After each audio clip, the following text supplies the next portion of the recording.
also one happy guy. I think for award shows like this. That one's cool.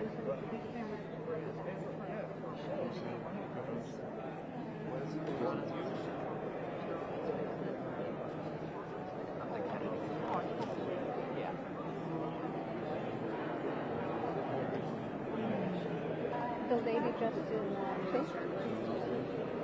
Yeah. Is her name Allie something? Roma. Okay. Like a tomato. Because I have questions that they keep saying is forwarded to Allie something. Or what did the other movie called Roma? It's on Netflix. Not in your E2. I was with you Far with on. tomato. They're making it too complicated.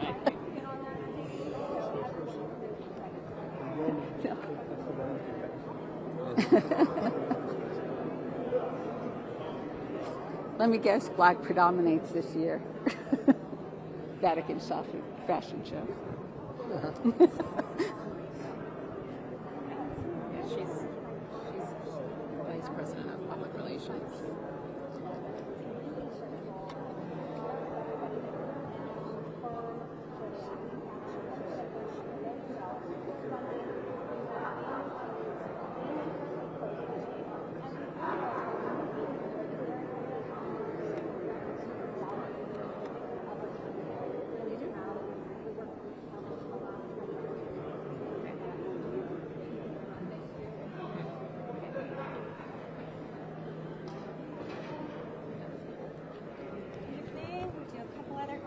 While kids get settled. Does anybody need a county center comment? I'll make Yes, sir. Thank you, guys. Does anyone need to check their camera shots? I'm also here for that. Thank you. Perfect. Hi, Honoree. Oh my gosh, I didn't see you on our list. How's the North Lawn without me? I think it's doing pretty good. Miss you guys. Oh, that's great. Okay, let's do something. All right, Roma. Who are you wearing tonight? Oh, this is House of TV. We tried her on this morning and she fits. Amazing. You look gorgeous. Now, what are you most excited for tonight? I'm really excited to see the variety of art on this stage this evening. The Kennedy Center is an iconic institution. It represents every fabric of who we are, which is the rainbow. It represents the wide spectrum of art that this country brings, all of the talent that is overwhelming from these honorees, and it's a privilege to have them here tonight at the Kennedy Center. Thank you.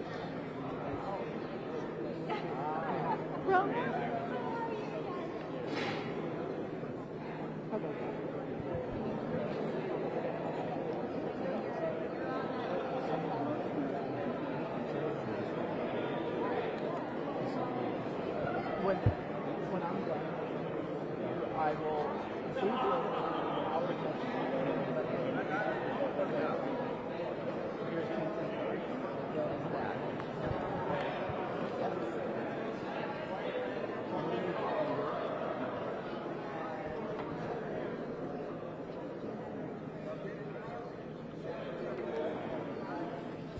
That's for soccer.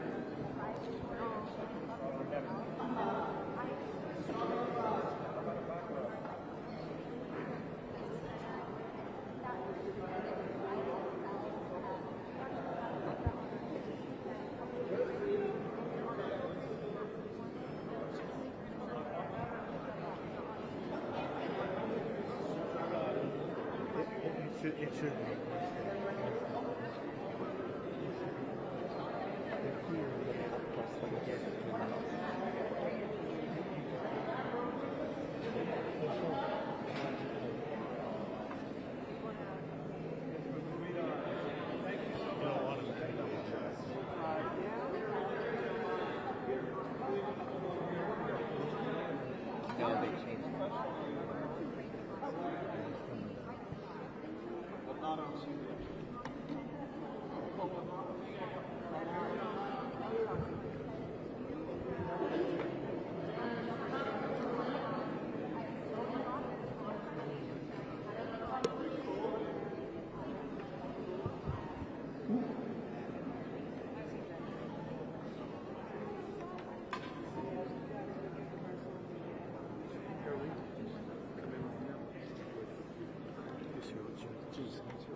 Right here.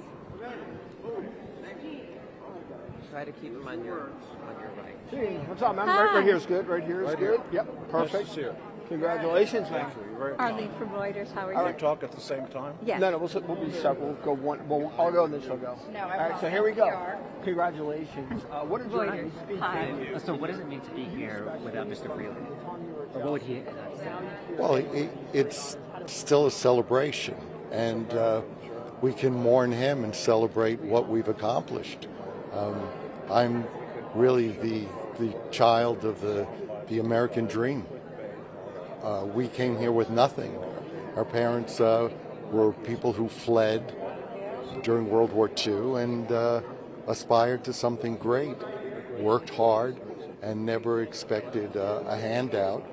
And we're the result of that. So it's an honor to be here. And what's the secret to giving the performances that you give that are so iconic? I think you're always trying to please yourself. If you're second guessing the public, you're going to go wrong. It's like a relationship where it falls apart and you say, I thought you wanted me to be like this. So the best thing you could do is be yourself, and if you please yourself, you'll please someone else. Authenticity? That's what authenticity is. Well, you've been critical of President Trump in the past. Some comments before you were born, over half a century ago, sadly, Ace Frehley originally didn't make it. It would have been a great honor, but his daughter Monique and his wife Jeanette are going to be here, and we're going to make sure that, and I spoke with President Trump, he confirmed there's going to be an empty chair beside us in memory of Ace.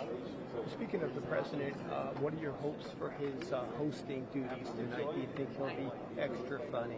Always going to be great. He's always been in show business, and Shakespeare knew this stuff before you guys did. The whole world's a stage, and we're just all actors.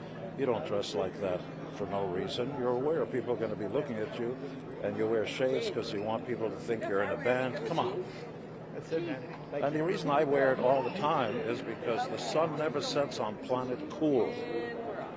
All right. You have Hi. here from NPR and Reuters. How come your words are too small? See? I know. Look at AP. That's cool, but you need bigger. Well, thank you. You're absolutely NPR. Nobody cares. Oh. Can I quote you that you said that? I need a bigger platform to stand on. Yeah. Tell me, what does this mean to you? You have to speak up. I'm in a band. What does it mean to you to be here, to be with your family? Well, what does this mean? Well, we all started before you were born, half a century ago, before cell phones and digital stuff. And we did it the old-fashioned way. You get into a station wagon, and you go across America, and like the original politicians, take your platform to the people. And we were never a critics band, but those critics are all dead. What did you tell your wife when you found out you were going to get this award? He said you got to go buy a dress. Or two. You good? You've been a friend of President Trump's for a long time, known him from Celebrity Apprentice. What's your take on his job performance? Are you supportive of the way he's handling it? Why do you care? I'd be interested to see what you think. Yeah, but it's all nonsense. It's all clickbait. When I was first starting to vote, there used to be a curtain. And you vote that I put a year into it. And I'm turning 80 December 20th, so it's been a great year for me. It's been a great, and this has been a great time. So God couldn't have given me more stuff from a kid from the streets of Brooklyn. I can't believe I was in the White House. Holy mackerel, the White House. Like, wow. Congratulations, Ken. Thank you. Congratulations. I'm from Queens. Oh. Hopefully you'll still talk to me. No, well, I was from Williamsburg. My brother lives in Queens, and my sister lives in Queens. I was born in Astoria. My daughter lives in Okay, that's where they live, Astoria. So I'm with Reuters. So tell me what this means to you to be here. I'm just so honored to. I wish my parents were here to see it. And again, we lost our guitarist 5 weeks ago. He had a horrible accident. I wish he was here. It's a dream. It's like almost surreal. Our world is nothing like the Oval Office I was in last night, with the president. And you can tell my wife, I have not slept. Last night I finally laid my head down. I slept 9 hours, which was a miracle because I have insomnia. And I couldn't believe today that I was going to be sitting, here and meeting all of you. It's very exciting. It's my heart is beating like a triplet. There's a record coming out on December 19th. Yes. So it's on December 19th. And my birthday's the 20th. I'm turning 80. Is it like this? And although I feel 20 in my brain, but the body's starting to feel 53 years of drumming. But What do you? My son's a drummer. So what do you tell musicians who are young, who are coming up? I will. My father loved big bands, and he put on a Benny Goodman album with Gene Krupa, who was my idol. And I heard Sing, Sing, Sing. And I knew immediately that's what I wanted to be. I wanted to be a drummer. And I worked in a butcher shop, and I bought this old set of drums at $200. They took it out of my pay. I took them home, and I never stopped playing. And I music first, I had no idea of buying a big house and having a lot of money. It's always been about the music and from the heart. Either you got it or you don't. And even if not, just to play an instrument is a God-given gift. I mean, my mom used to say wasted talent. I don't know if you ever saw Bronx Tale, but that's how she was. And my grandmother would cut your hair and get a real job. My mother would leave him alone, just let him play his drums. So thank God for my mother. I know she's looking down. And you tell new drummers to keep practicing. Yes, keep practicing. I still have a practice pad when I watch TV, and I play along with the commercials and think I'm adding something to the music. So just play and enjoy it, and don't think above it all. Just enjoy the moment, because it goes fast. I mean, I don't believe I'm turning 80 next week, and here I am at the Kennedy Center. So that's my information for drummers. Thank you so much. God bless you. It's good to meet a Brooklyn girl. Hi. How are you doing? Good. Can you tell us a little bit about Ace and who you've been together?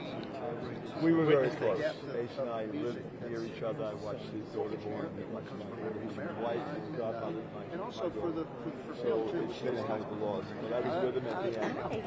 So were you performing ahead of time? I miss him. Yes, I'm in the tribute for Michael Crawford. But his daughter's here.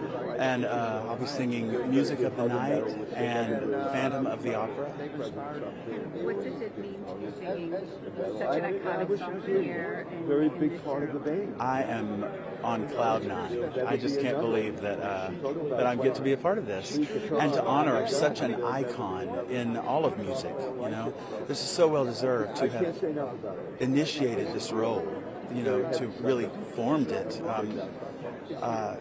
is just it's in the fabric of our culture. So you know, you hear the music and you hear his interpretation of it, and you know exactly what it is. And so it's an honor to be asked to do and be a part of that. Thank you. Hi. Hello. I'm Arlene with Reuters. How are you? Good to see. What's your name? Arlene. Hello, Arlene. And what will you be performing today, and what does it mean to you to be here? Will you be performing? I'm performing for in honor of my friend Gloria Gaynor, and I'm going to be performing 2 songs that I did on her album Testimony, which she won a Roots Gospel Grammy, and she actually presented me with my Grammy. And it was the first year that they had that category, and I won it. And then she called me out of nowhere, like a year later, and she was like, personally, nobody does that. And she called me personally, and she was like, "Hey, I want to win that gospel Grammy like you did, and I know you know how to win one, so I want you to come do it with me." So I did the record with her, and she actually won it. Give me just the refrain, a little bit of what you're going to sing. So we're going to do it's going to start with an a cappella version, just like on the album, Jason Crabb and Chris Blue and I. So sing me like 3 minutes. And we're going to do, it's going to go like, through the storm, through the night, lead me home to the light. Take my hand, precious love, lead me home. You deserve a second Grammy right now. That is beautiful. Thank you. Absolutely beautiful. Thank She's you. going to love it. Thank you, She's guys. going to love it. Thank you. It's going to be amazing, man. And it couldn't happen to a more deserving person. She is a beautiful ray of sunshine for all of us who know her. So, well, we women just think of her as man, strength and power. that's what she is, man. That's what she is. All my friends, all the young kids, she uses some people in my band. Sometimes they can't keep up with her. She's 84 years old, and she's still traveling the world doing it. So, wonderful. Yeah. Thank you, Arlene. Thank you.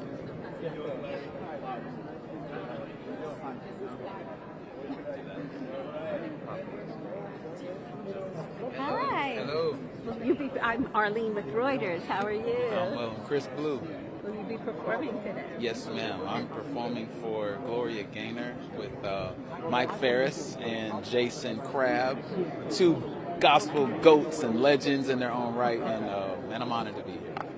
That's wonderful. What are you performing? What will I be performing? I'm performing a song called Precious Lord, Take My Hand. And it's a classic gospel song that I grew up singing, in fact, in church. And so to be able to sing that song here on this platform with this, amazing group of people is going to be something truly special. I'm really excited about it. So I just told Mike this in the dressing room. I said, I'm surrounded by all the people that know her. Like, her pastor is my pastor. The label that she did her gospel record on is my label. So I'm surrounded by everybody that knows and loves her and people that she loves. I haven't had the privilege of meeting her yet. So tonight's the night. I'm excited. I cannot wait to meet her. It's going to be cool. And is that your beautiful wife? This is my beautiful wife behind me. Come on in here, girl. I know enjoying it from back there. Listen, this right here is the better half. Let me tell you. Absolutely beautiful. Don't let go of her. I did well. I married way up. Way. That's the trick. That's right. Give me your name. My name is Chris Blue, like the color blue. And where are you from? So I'm from Tennessee. From Knoxville, Tennessee, yes. One of our cameramen from Tennessee. Oh, yeah? Yeah, he lost the accent though. Good old Rocky Top. You can't beat Rocky Top. It's a great accent. It is a great accent. Thank you. Thank you guys. Thank y'all. Thank you. What did it mean for you to get the call to do this performance? Did they call? Who hit you up? How did you know you're going to be doing this? Man, so it was crazy. I was at work. So I'm a worship pastor at my church, and I was just hanging out with my family, working, and I got the call. And I kind of froze up. From who? Because I couldn't believe it was somebody from our team. And so I was just like, wait a minute. Wait, what? I have the what? I hung up the phone because I didn't think they were serious.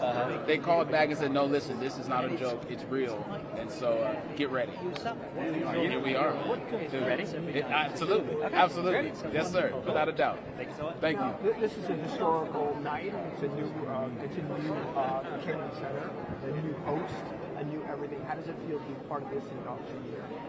Well, as I've never been here before, so it's very, very exciting, and it sounds as though it has great things ahead. So I wish I could still sing as strongly, because I'd love to come back here and perform. I could come back and sing something more quiet. The last thing is, when you first saw the book for Phantom, no one came from the horror. What are your thoughts of how you move forward on well, initially, I thought when Andrew said, he said that it's going to get crowded. we must do Phantom of the Opera together. And I said, not foolishly, yes, Andrew, I'd love to. And I thought he was thinking of me for the part of Raoul. And I had no idea. So I studied Nelson Eddy's version of Phantom of the Opera and studied Raoul for about 6 or 7 months until Andrew called me in. And I said, well, Andrew, I said, you got your Raoul? And he said, yes, we got him yesterday. He said, I want you for the Phantom. And I said, the old one? The ugly one? It took off from there. I'm so glad. Carly from Reuters, how are you? All right, go. And you brought a beautiful date. I certainly have. This is my daughter, Faith. Hi, Faith. Thank you for being here with us. What does it mean for Dad to be here? I don't know. See, he really doesn't know. But for me, it's a big thing. So, Kennedy Center Honors has been something I've really respected and participated in throughout the last few decades, and so I'm here to just keep alive the tradition, and I'm glad to sort of revivify the whole idea that we can still come together and celebrate the arts, and it doesn't have a political overlay, at least for most of us. The president is very involved in this year. He really is. It's extraordinary, and he actually, I didn't realize how much work and the money he's dedicated to redoing the center. It's amazing. The word is that it was pretty much falling down. I remember here the last time with Jerry Herman, I was like, looking pretty shaky, and it was not a good thing. So I'm really excited about it. Yeah, I thought so. I wanted to say hi to Michael myself. Hey.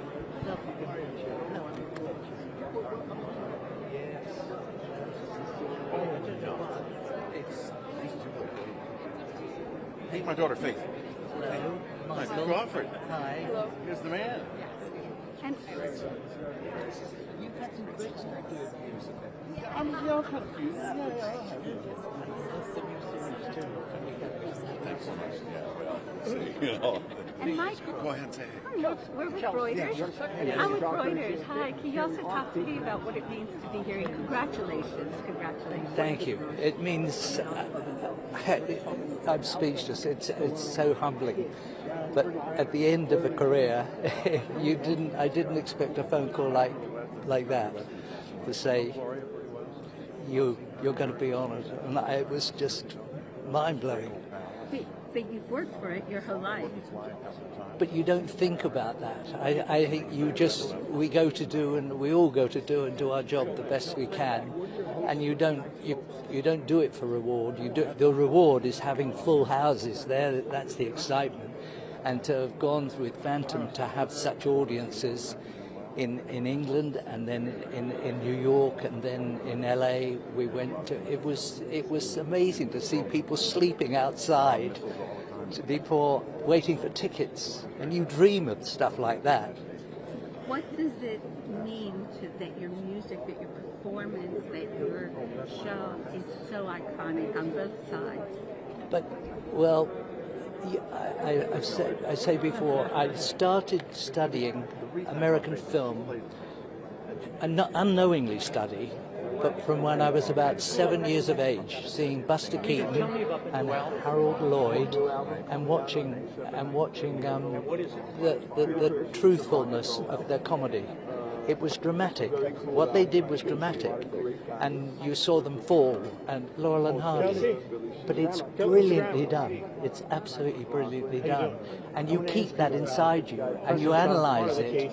And the further you move on your career, to then work with Gene Kelly, and meet and work with him for months on end on Hello Dolly, I learned a discipline growing up. I learned to be brave.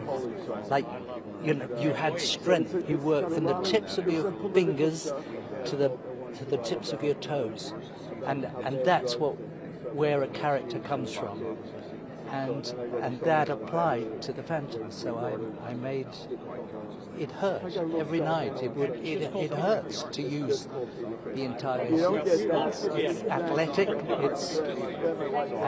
And hopefully that gets through to an audience. What would you tell young artists coming up now? What would you tell young artists? Has it changed? To watch people like that and feel the truth when you're performing a part. Live it for those few minutes that you're playing it, or those few hours that you're playing it. Live those moments, live that life of the lyric that you're singing. Live it, understand. Brilliant lyrics by Sondheim. They should make you weep when you sing. They're amazing, and it's all American. So I owe you a great deal. Thank you very much. Thank you very much. Thank you.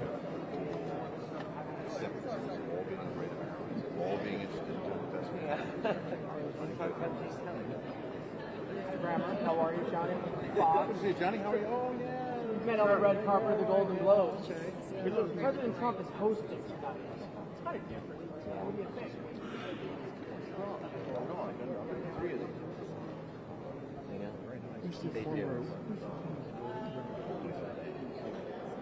Hopefully you'll do the YMCA at the end of it. Does it better than anybody else. Yeah. Now you're in Hollywood. Is on the naughty. Guy standing there, glasses.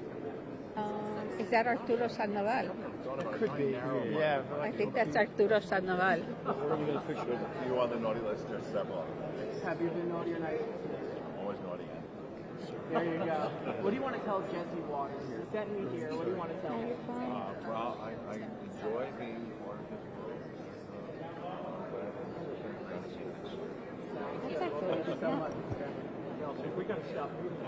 I almost brought your phone. I would love to get it. You are here.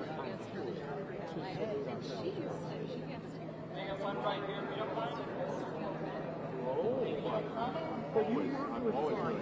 You work with flying.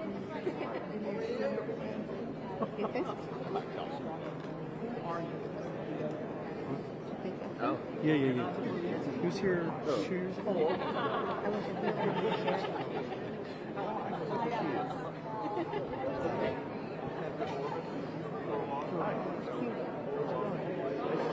you so much. So, when you read or saw the video of the president having this new outdoor sound system at the White House, and he blasts Phantom of the Opera on Fridays right now at the White House, what was your reaction when you can hear it all the way out into the park? I rang everyone I knew and said, "Watch the news! Watch the news!" It was on the news in England of the recording that we made, and you could hear, and it was mind-blowing. I mean, it's not something you would ever think would happen to you. That the President of the United States was playing your music, and it was on the news coming out at the White House. So extraordinary. So it's. I really appreciate having him appreciate the music. Now, when you spent a lot of time with him last few days, what's your take on how he's leading the country? Are you supportive of the job he's doing? I've no idea. I'm not here politically. I'm here as an artist, and I love the Kennedy Center. Has always done a good job, and it's been an institution which I hope now is continue, and so much more investment we hear is going into it, so it'll be it'll be even better. Maybe. Yeah. The pandemic took a toll on Broadway, as you know, and just live theater. What needs to be done to bring it back and put more bodies in the seats? Well, I think COVID was the turning point, so who knows? It's the same all over the world. It's taking a long time for people to come back, to want to travel a certain amount of distance to go to the theatre. So it's been very damaging. You know, I haven't worked since COVID. There's not the same demand for larger shows, large musicals. Disney is still doing stuff, and that's admirable. And this great new show called Paddington Bear in London. Arturo. Hi. How you doing? How you doing? How are you? Arlene from Reuters. Hi, how ¿Cómo are you? estás? So here we are. Lady first, man, come on. Lady first. Thank you. Yeah, go ahead. First, could you just talk to me about what it means to have your music here as part of this? Actually, it's not my music. I'm gonna play for his brother, Sylvester Stallone. I'm gonna play the theme of Rocky. Gonna fly now. Gonna fly now. Yeah, that's what I'm gonna play for him. That's so exciting. Yeah. And what does it mean for you to be here? Oh my goodness, I got this last year, right? December 8th, 24, and it's a huge honor, you know, especially for the guy. I came from the countryside of the island of Cuba, and I was a kind of a hopeless kid, you know. And when I get to this country, God opened so many doors for me, and I'm so grateful to the U.S. I love this country like nobody. So I'm going to talk to you. I'm Cuban. Nobody's perfect. My father's from Caracas. My mother's from La Habana. Wow, we grew up in Artemisa, a little village in Pinar del Rio, you know. And my father was a car mechanic, and we were so poor, you know. And then the music saved my life, and I did one album in Cuba. Since I'm in the U.S., I did 49, 30 nominations, 11 Grammys. Kennedy Center Honor and Presidential Medal of Freedom. When you look at the Cubans today, the ones who are coming over now, I cry. The people are starving, struggling, and hopeless, which is the bottom. When you feel completely hopeless, you hit the bottom, you know, and it's horrible. So it's 67 years of dictatorship, with no freedom, with no respect or any human right, with no election, with no nothing. The whole cities are full of garbage, tons of garbage all over, and it's a lot of virus in the country. A lot of people are dying in the daily. Unbelievable. It's something so horrible. You know, it's one of my biggest dreams to see Cuba free again. and what has music and what has the United States opened? ¿Qué puertas se abrieron en los Estados Unidos? Everything. Everything. I just get here, I start teaching in the university in Florida. Florida, I have to making records. I got all kind of recognition. I wrote a lot of score for movies. I wrote the last two scores for Clint Eastwood, The Mule and Richard Jewell. I cannot ask anything else from God because I think I've been so blessed, extremely blessed. And my family, my son here with me, is very successful graphic artist. By the way, he just flew today from Miami from the Art Basel. He got his own place in Art Basel for many years. And I cannot be more happy. I celebrated 50th anniversary, wedding anniversary with my wife.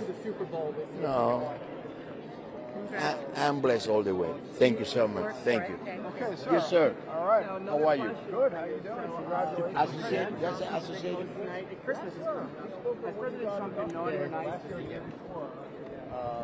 Well, I care about America being strong and being able to protect ourselves, and we need to find more ways to get more wealth to the middle class and blue-collar people, and I think we're doing things now in America to hopefully create jobs and get more wealth to the lower half of the black community. Have you been naughty or nice this year? Thank you. Frank, one more thing at the He's been FIFA. nice. You've been nice this year?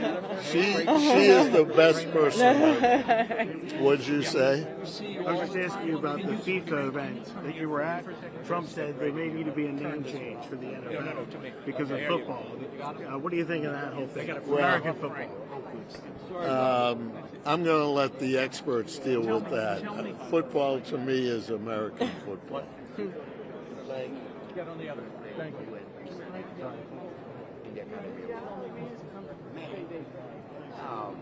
I love that guy. This is great. Besides being an incredible musician, he's an incredible human being, you know. And play with him and play for Stallone. We share something in common because we smoke cigar, the same kind of cigar, Arturo Fuente from Dominica. He's very close to Carlito Fuente. And Carlito is my best friend ever. No, we're kind of. I know. Everybody's mics are kind of. It's okay. No, sir. No. No, because I don't want to help the dictatorship in any form, in anything. Besides that, you cannot compare. Arturo Fuentes are the very best in the world. They have no competition. No competition. And Carlito is very close to Sylvester Stallone. And I met him 2 or 3 times together with Carlito in those events, you know, the cigar event. I'm going to be so happy playing for him. And it's a version of Maynard Ferguson, who was a dear friend, incredible trumpet player. He made that song very popular, Maynard Ferguson. And that's the version I'm going to play, Maynard Park. Oh, I'm on heaven, man. I can imagine. Thank you so much. Thank you. Thank you. I think I finished already. Nobody interested. How are you? I'm doing great. Oh, the AP. How Yeah, are I'm you? the AP. He's AP, I'm Reuters. Yep. You're Reuters? Yeah. Okay. So we'll start here. How are you? I'm doing great. All I'm right. happy to So be here. we are at the Kennedy Center. Quite a diversity of inductees from rock bands to Broadway stars to disco stars, Disco. country, and of course Rocky Rambo. It couldn't get more American. It couldn't get better. I mean, America's where disco was founded. America's where country western and country music was founded. Rocky. I mean, can you get any more American than that? And Kiss, the rock and roll era, and probably one of the greatest rock bands of all time. So I am so excited. And then theater as well is included in there. I'm so excited. I think it's a great class of inductees, and I'm really looking forward to hearing tonight the music. Now tonight's host. What are your hopes for tonight's host, and what do you think he's going to be able to pull off? And who are you talking about? I'm talking about the president. President Donald J. Trump, the chairman of the Kennedy Center.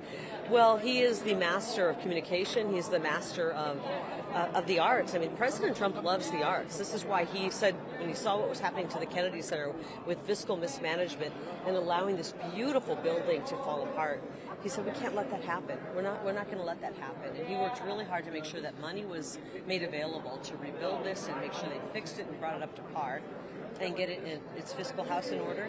So I think tonight we're going to see an incredible statesman and an incredible showman at the same time on stage. And then my last question is, obviously, at the very beginning of this, there was a change in programming in what was considered, say, family-friendly or family whatever.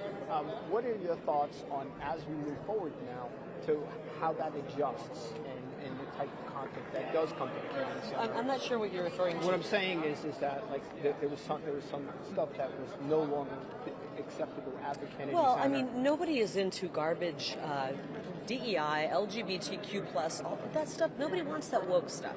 It's not entertaining.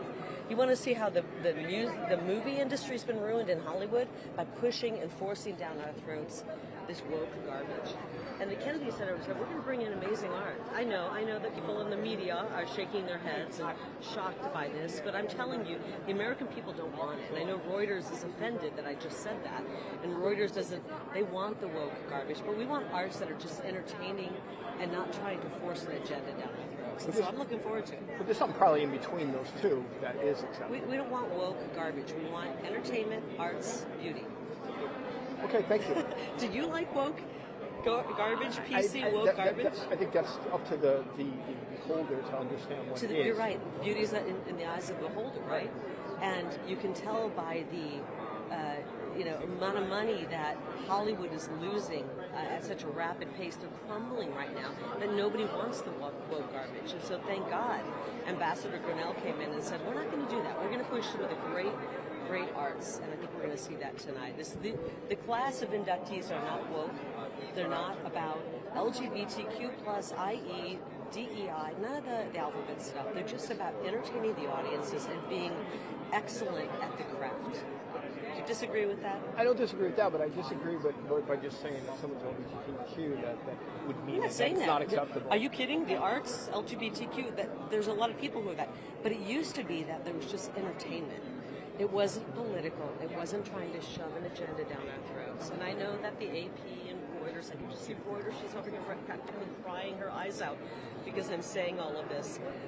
But the fact is, the American people are the consumers of this, and they want to be entertained. They don't want to have a political agenda push at them.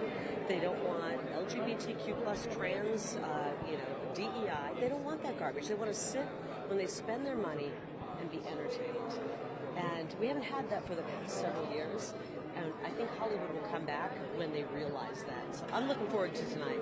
There's nothing PC about Kiss. They just put out great rock and roll. Nothing PC about disco. They put out great music. Nothing PC about George Strait. He put out the greatest country music ever. And I think this is just an incredible evening where everyone's welcome. Everyone's coming together. We get to put aside our differences. We get to let our mind be free of any political differences we have and just enjoy the arts. I'm looking forward to it. Thank you. Thank you. Hey, Chris. Hi, how are you? How are you? Nice to see you. Good, nice to see you. So, where you from? From the Shutterstock video. So you're gonna see tons of lawmakers, tons of politicians tonight.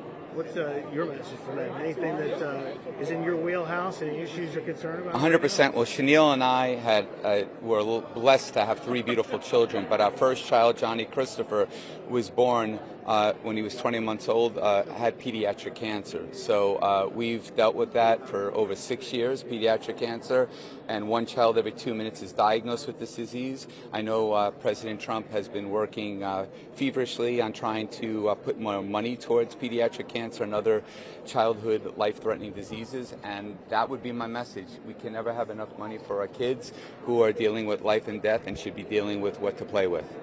It's a really important issue. Since you mentioned President Trump, generally, what do you think of his job performance right now? Do you approve of kind of his leadership and how he's handling the country? I think what he's doing in a lot of ways is fantastic, and I'm really excited to see where the country goes and how his policies are going to affect us, hopefully in a profound, positive way. Thank you so much. Thank you so Mr. much. Angel, how are you? Hey, how's Johnny, it going? how are you? Good to see I'm you. a big fan of, your boss. Thank you so much. Yeah. I'm a big fan of him too, I think. Yeah. Well, come on in. Yes. Before I get to you, Mr. Angel, what are you wearing? This is gorgeous.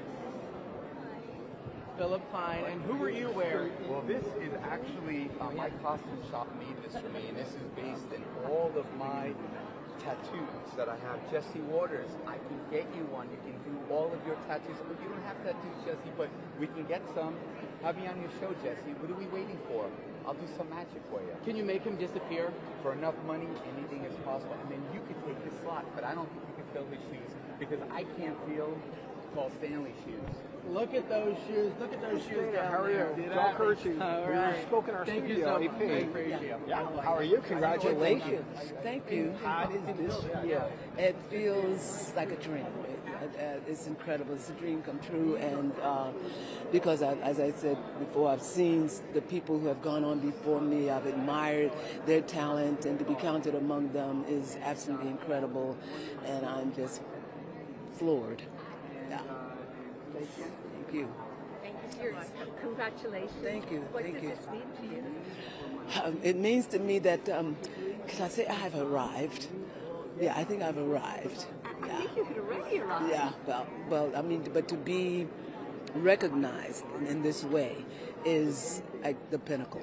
and I'm so incredibly happy and honored and excited, and yeah, it's great. Thank you. Hi, Gloria. Hi. Congratulations. Can I ask one more question? Your music, your song is an anthem of strength to people, to women. Yes. What does it mean to you that you've become that symbol of strength, and how has that been part of your life? It means to me that I am fulfilling my purpose, and I think that's something that everyone hopes to do in their lives, and I feel incredibly blessed that I'm able to do that, because not everybody realizes their purpose and are able to accomplish it. And so it feels like an accomplishment for me, and to be honored for that is like makes me happy beyond measure. Giving people hope. Yes, absolutely. Laura, I'll see you on the So, Gloria, I read many reports about since 2023, you've done a lot for Republicans. I was wondering why you support the Republicans. I support people who help people, period. I don't care. I don't care about Thank you, guys. Thank you. Gloria, we're going to keep taking you down the carpet. Miss Gaynor, how are you? Johnny from Fox, how's it going? Well, yes, I am wearing. So my favorite song is I Will Survive. So now, when President Trump got elected, first Democrats, they were afraid, they were petrified. How are they going to And you survive? are allowed to tell them what you're doing in the show. We're just not telling the honoree. Okay. So here we are. Who are you wearing today? 50, a long 51 years ago.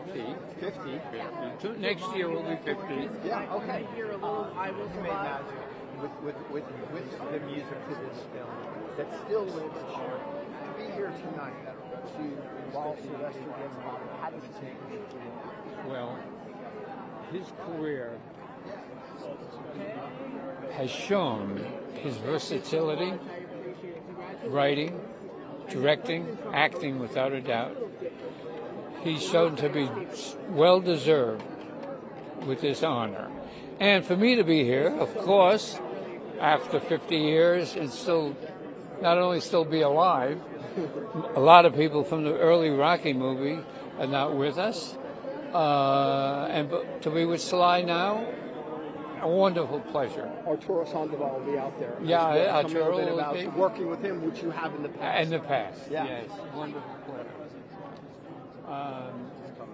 The memories that we've had, I can't wait to reminisce.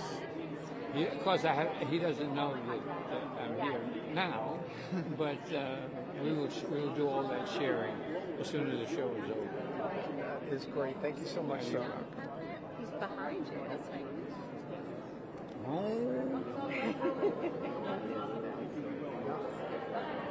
I'm going to run into him. I'm going to run. Keep the surprise. Secretary Burgum.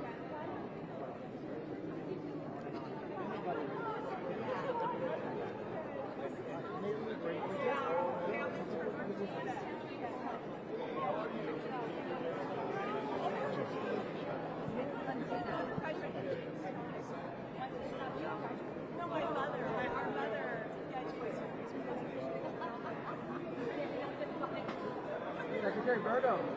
How are you, Johnny? Good. Good to see you, man. Good to see you. How's it going? It's going great. We were just having a little North Dakota moment there because Sly's wife and sister all were the kids where they all got prototypes. They just all grew up in small towns in North Dakota. And one of them just said she graduated from the same high school. Mr. Stallone. Mr. Stallone.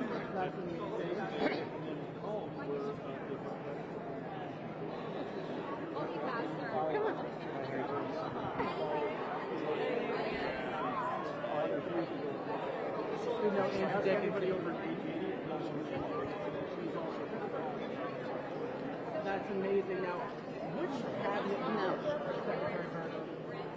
Roma. I just want to get one, right? We will. Yeah, thanks. Roma. Can you have him stand here so we can all share instead of having him stand here and then we're blocked? No, if we stand here, we can all get it. I can't share Reuters, as you know, so let us get our bite, and you guys can. We can. Our policy is we don't. Now, what do you want? I think what we want, what everybody wants is prosperity and having fun with President Trump got 8 more solved. Let's get the 9th one done. Let's get it done. Now, what do you want to tell Jesse? Well, Jesse was like, how come I'm not on the show? It's the only show that they count that I can watch every night. And we love watching Jesse and just All right, Secretary, you know what we have to do now. Here's Johnny. Good seeing you too.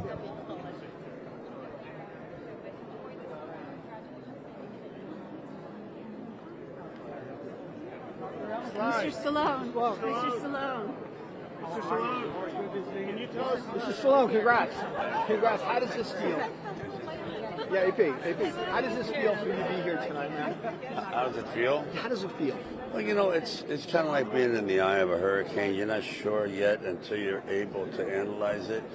Like, this is an amazing event, but when you're caught up in the middle of it, it's hard to take it in until the next day. You know what I mean? But I'm incredibly humbled by it. It's been quite a journey. What it took for you to make that film, after as a struggling actor and all the things you had to do, to be here today, looking back on that struggle in making Rocky, how do you feel? Well, it's interesting you say that because I've never been goal-oriented, ever. And a lot of people are shocked when I say that because you just do what you do. And I thought the Rocky, the one thing I have in common with 99% of the world, we're all underdogs. I mean, we all start out as underdogs. And we persevere, and hopefully we kind of attain our vision. But that's the one thing that really, I think, was the key to Rocky, is that you didn't have to be a white collar, blue collar. Everyone related to the struggle. Well, that's particularly American, isn't it? We say that, but it is American. It really is, because we came in fighting. Let's face it. You know, since the Pilgrims landed here, it's been an uphill battle. So yeah, we're very relatable to struggle. This film captures that fight, which I think is part of its. I know, but it wasn't like an obvious ploy. It just happened. You know. Thank you, guys. Appreciate it. The president, Mr. Stallone, the president had such. He's so. You know, he really finds so much emotion in your work and so much inspiration in your work. What does it feel like to have the President of the United States? It's the ultimate, but it's one thing that we have in common. Even though he's been incredibly successful in his life, and we have, there's still a portion of us that consider ourselves underdogs. We're not completed works of art. We still have a long way to go to be really self-satisfied with who we are. And it's an ongoing struggle, and that's what I think kind of blends us together, at least in my career. Are you satisfied with who you are right now, or is there something left? No, we got to work on the paint. We got to work on the outside a little bit. Yeah, I am to a point, but the satisfaction comes in the admiration of others. If you're admired, then you should be sort of satisfied with yourself. Like the fact that I have an amazing wife and children, and that's where the admiration comes from. In the beginning, whether actors like to admit it or not, they need the love of strangers, the admiration of people in the dark, the audience. But as you grow older, you realize you need the ones that have been with you throughout the struggle. And the audience, though valuable, they come second. What did you tell your wife when you won this award? Oh, I told her how much I loved her, and that she's my award. Thank you. One last question. We're going to go behind you. Last question. You described President Trump as the second George Washington after the election. Yeah. How do you feel now? Do you still feel that way? Yeah, I do. I think he's an extraordinary man. This is the toughest job in the world, and it's really easy for people to be critical, and I get it. I mean, you are, because we're dealing with tremendous confrontation around the world. But I still, and I said it last night, I think he's an extraordinary human being. The one thing that people don't realize, and I've known him for 30 years, he's very, very gracious. Like, he'll remember your kids' names. He'll call, like, during a serious situation, he goes, oh, how's your mother? How's she doing? You know, little things, and no one knows about that. That's why the fellow I know is quite different than the way he's reported about. But I like the man a lot. And you spent some time with J.D. Vance at that reception. Yeah. Do you think he would be a good person to succeed the movement that Trump has started politically? Oh, without a doubt. I mean, he's really an elegant man. His wife's amazing. Kind of like my wife over here. Come here, beautiful. Come on, my love. Yeah, I found him to be very elegant in his demeanor. He was quite humbling, not humbling, but he was quite generous in his words to me and to my family when he didn't have to be. I didn't expect it. So there's something about when you look at a man eye to eye and just you can feel it, whether they're real or whether they're trying to be posturing for a different idea. But he's authentic. I mean, look at the book he wrote. Talk about humble beginnings. All right, guys, thank you. Are you okay? This way? Are you okay? Because some fans are concerned about you when they saw the video of you with the cake. How are you? I'll tell you, because I've had 8 back operations. I have 1 more going, and it adds up. You know, it's just, oh, you again. Thank you so much. Blessing offer. Thank you. Performing tonight for a Sylvester Stallone tribute. Thank you. You ready? Hi, yeah. Okay, Hi, this is how are you? Arlene from Reuters. How are you? What's your name? Arlene. Arlene, good to meet you. Nice to meet Likewise. you. Can you tell me what you'll be performing today? We are playing a couple of pieces that Bill composed, and I'm on piano playing with the orchestra. It's awesome. And what does it mean to you to be here today? Listen, I love the arts. B, I've played the Kennedy Center a handful of times. And also it's Rocky, and it's George Strait, and it's, I'm just honored. Yeah. But you said you're playing for Sylvester Stallone. I'm playing a couple of the pieces actually from the Rocky movies. And what do you think of the movie? Love. I mean, you just hear and it's over, Yeah. You want to run the Philly stairs, everything. Thank you. Absolutely. Okay. Blessing offer. You need anything? You're performing for Sly. Yes. Oh, awesome. So, Bill Conti. Bill Conti. Yeah. Tell us about She's performing this evening in the Michael Crawford segment. If you'd like to see. After all these Tell me what years, it means Mr. to be Stallone, here. obviously he's the star, but from your perspective, because you're young. Well, I'm actually singing from Hello Generation is young. So we're honoring Michael Crawford, and I'm just, this is an opportunity of a lifetime. And I'm so thankful to be here to celebrate him and his lifetime, his legacy, his career. And he really paved the way for those of us who came after him and got to do musical theater on Broadway and in New York. And so it's very full circle. I'm really, really thankful. And I'm excited to sing it to him as well. I'm really, it's going to be amazing. I think we rehearsed really well, and the band sounds great. The orchestra sounds great. To be honest, it came completely out of the blue. I wasn't expecting it, and someone just reached out and asked if I would be a part of it. And I've obviously been aware of the Kennedy Center and all the amazing work that they've done, and especially recently what the changes, and so it's just really kind of divinely put me in this position to be able to do what I love on a stage that is just so beautiful and is so known, honoring a man who has paved the way for so many of us. So This is a uniquely American honor. Yeah. And I'm just saying how honored we are, in the United States. Yes. Yes. What does that honor mean to you? Well, it means more than I could ever say, and I am so much of my life's work is bringing art and country together, and I feel very grateful that I live in a place where I get to follow my dreams and do what I love, and so it's been it's just incredible to be here this year, and so I don't take that lightly, and I'm really honored to be at the honors. That's for sure. Thank you. That we should tear down the Kennedy Center. When it rained, our roof would leak, sewer system below would back up, we had pipes bursting, elevators didn't work, our fountains out front when I arrived didn't work. The neglect was really terrible. And what President Trump said from the very beginning, he had this vision that if you would fix the programming so that it would be absolutely common sense programming that brings people together, the big stuff. And we see the same thing when it comes to Broadway.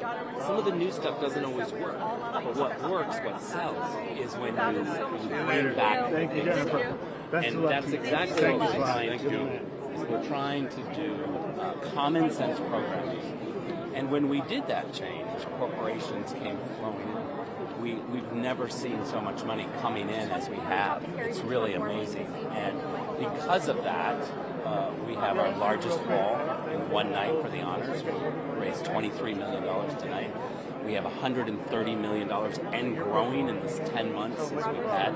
And so I'm really excited because clearly it's very popular at the Kennedy Center with corporations, with donors, and this is the change that I think arts institutions need. You mentioned two problems. One is the making very seriously. The second one is the programming, which could be deemed arbitrary or well, no, it's actually not, because here's what I did. I didn't cancel a single thing when I came here. I made a rule, and I said when you combine ticket sales and you look at donors and you look at corporations, you got to get to zero. You got to have a revenue neutral moment. Arts institutions across this country are struggling with ticket sales and donors and corporations, and the reason why is because it's become too fringe. The broad public, I'll jump out of that. Now, some of that is in a post-COVID world, Netflix and competition. But the reality is that what the Kennedy Center has now taught every arts institution across this country is if you fix your programming to a broad base, to do things like Les Mis, to do things like Chicago, Stuttgart Ballet, Vienna corporations are going to be rolling in with that money that is desperately needed. Ticket sales across the country, every single arts institution has been a problem. I mean, the New York Times, which I don't really usually quote, just 2 months ago did a front page story that said Broadway is dying, ticket sales are dying, people aren't coming out to Broadway anymore. And so I think President Trump has shown us is that when you fix the programming so it's more common sense and broad-based and not fringe, then you bring in a lot more money. And by the way, let me just finish with this. I love some of the fringe niche programming. I think some of that is needed. I think educating people and pushing the boundaries, but you cannot do that if you're not financially viable. And so we needed to fix the finances. We've done that. And let me give you one final example. We had 94 people in the development office here. 94 people raising money when I arrived. Today we have 16. We saved $4.5 million. Great, thanks. How are you? Nice to see you. Sorry. Hi. Since we're in D.C., I have to ask you, I know you're very outspoken about the whole situation with Israel. Where it stands right now, are you happy with the progress being made under Trump with the peace in the region, and where's your advocacy at right now? My advocacy over the past 2 years has been for humanity. I've always tried with my social media to stand for humanity and just share the real, raw, personal stories of what has been going on there. I have personally been back to Israel 7 times in the past 2 years. I'm going again in about a week, and I always try to use my platforms to show what's going on. I'm very grateful for what has happened. Our hostages are home, and that was always what I've been advocating for the release of our hostages, and I'm just so grateful that our hostages are home. Looking at the conflict as a whole, what do you think is the biggest misconception from what you see on social media and what everybody's saying about the conflict? Unfortunately, nowadays there's just so much propaganda, and with AI, and just it's hard to know what to believe, right? And so that's why for me it was so important to physically go on the grounds. I actually also went into Rafah, into Gaza as well, to be with the people there. So I think it's really hard to know what to believe nowadays, and so for me, I always try to show the real, authentic truth. Yeah, how do you combat that? By continuing to post and by using my platforms of 14 million followers to show what has been going on. Thank you, Martina. Absolutely. Thank you. I appreciate you. Thank you so much. Thank you. It thrills my heart to know that they are honoring her tonight. Nobody, in my opinion, deserves it any more than her. She's absolutely beautiful. Everybody needs to know her as a person. I wish everybody could just sit down and have tea with her or coffee. She's amazing. Well, Well, she certainly added to the canon one of the most inspirational musical numbers of our time. I Will Survive, absolutely. And she speaks for a lot of people, and she is the forerunner. She has done so many great things. I remember when the digital music first came out, and the artists weren't really being compensated the way she went and advocated for so many people. She's that type of person, not just for herself, but for everybody else. And if you know her, this night is really special. I mean, it'll bring a lot of tears, I think, because she's that type of woman. And so I'm excited about, especially in a place like this, the Kennedy Center, and what a great place, and what a great night. So thanks to everyone that made this possible. You have fun out there tonight. I'm going to give it everything I got. All right, man. Thank you. Thank you. Thank you. I appreciate it so much. Thank you.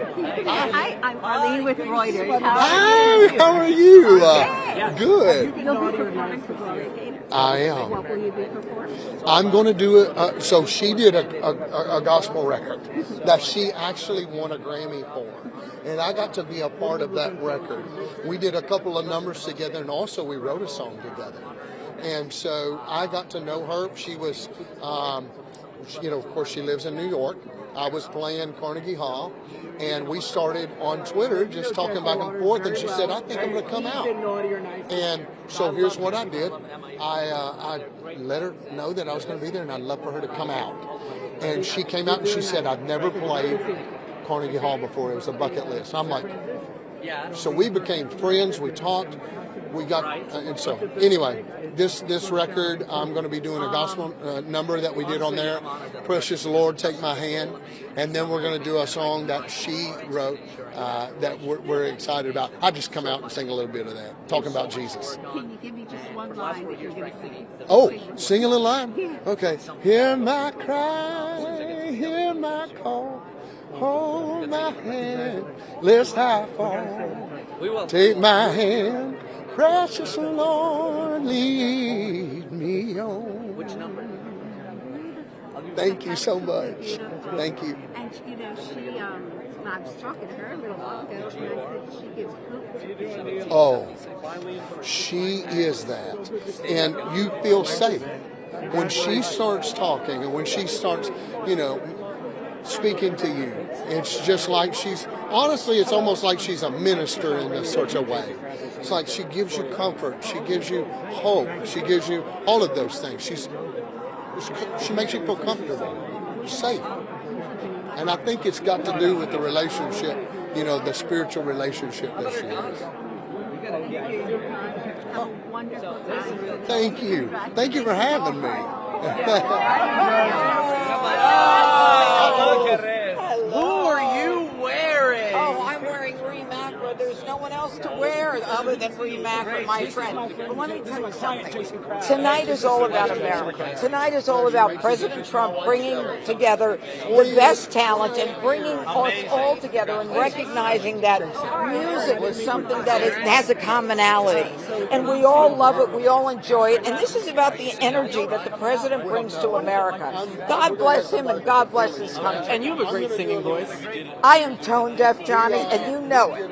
Okay, but my hero is singing tonight, George Strait. I have loved George Strait for decades. So as long as they sing Amarillo by morning, I'm a happy camper. Now, Judge, before you go, you're here in D.C., you're fighting crime, we miss you back at Fox. Yeah. But what's harder, fighting crime in D.C. or sitting next to Harold and Jessica?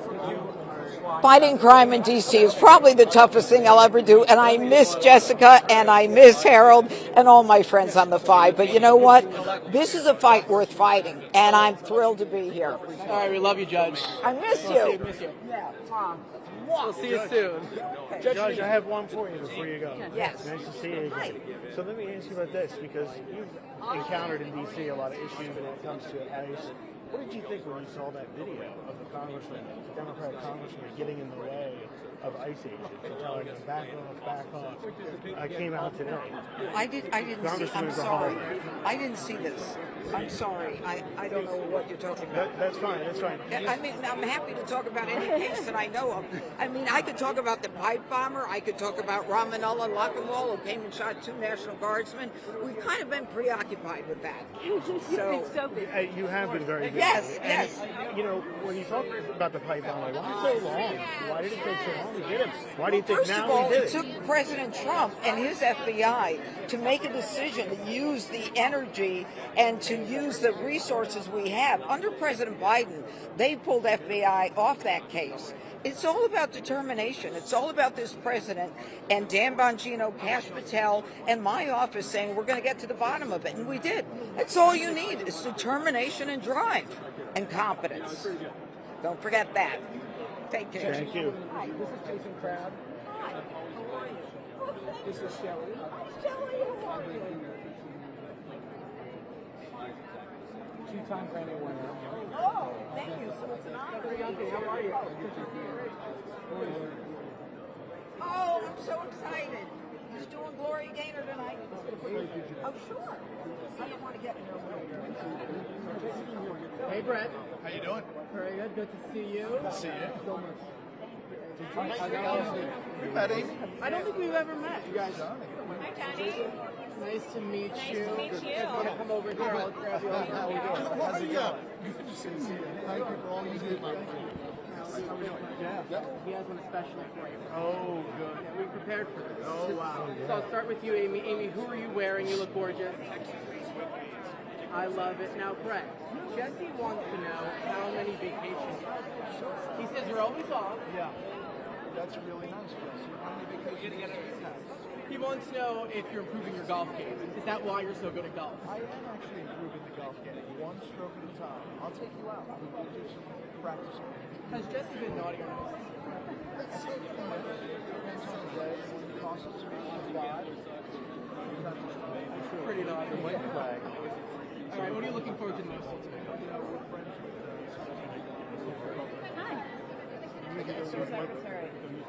How are you? Hi. Hey guys. Hey, how's it going, sir? Great fun. This is so much fun tonight. Hi, how are you? Of course, no, my wife is on the board, so I'm a +1. That's the way it works. All right, so now, tell me a little bit about tonight's inductees. Quite a range of talent.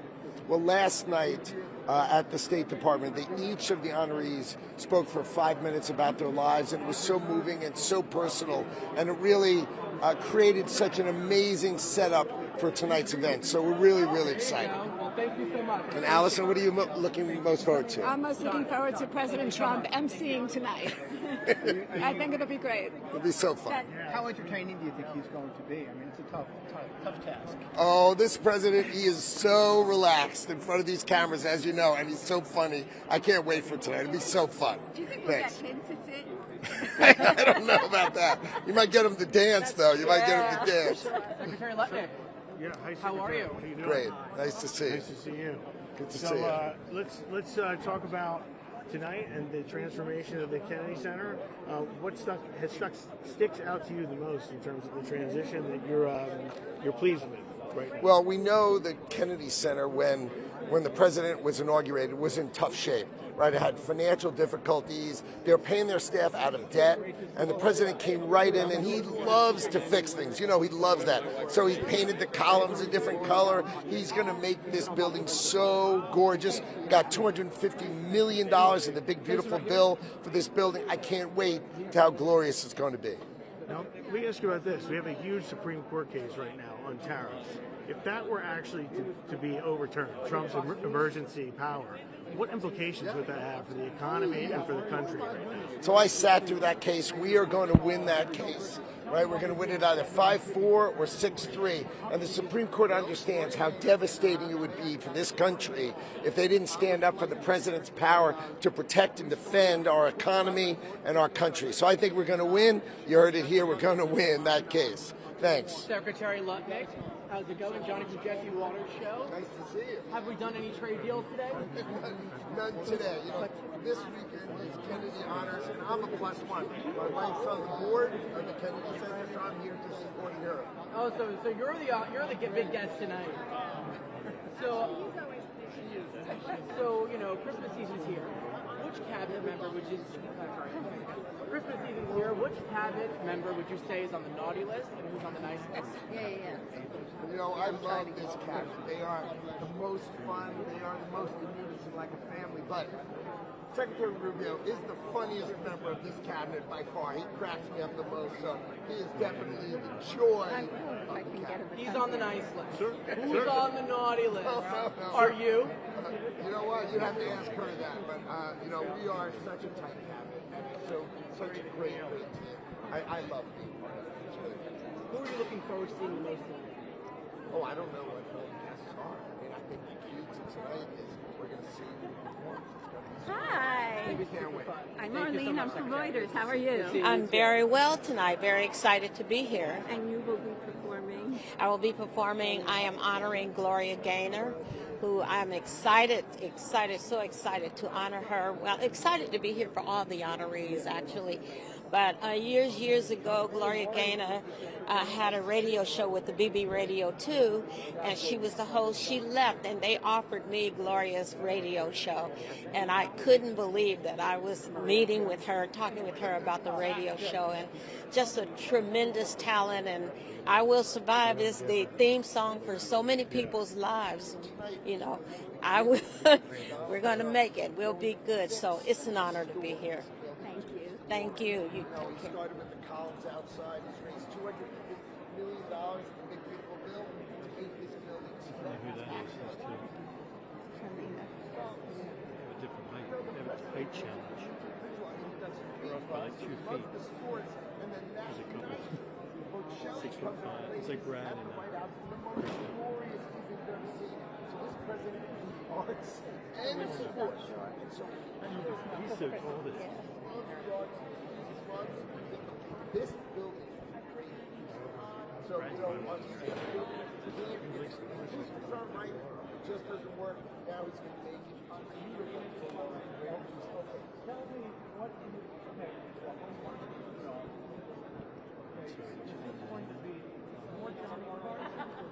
Tell me what it's a Johnny Carter. New Jersey. Liability. Great to see you. Sure.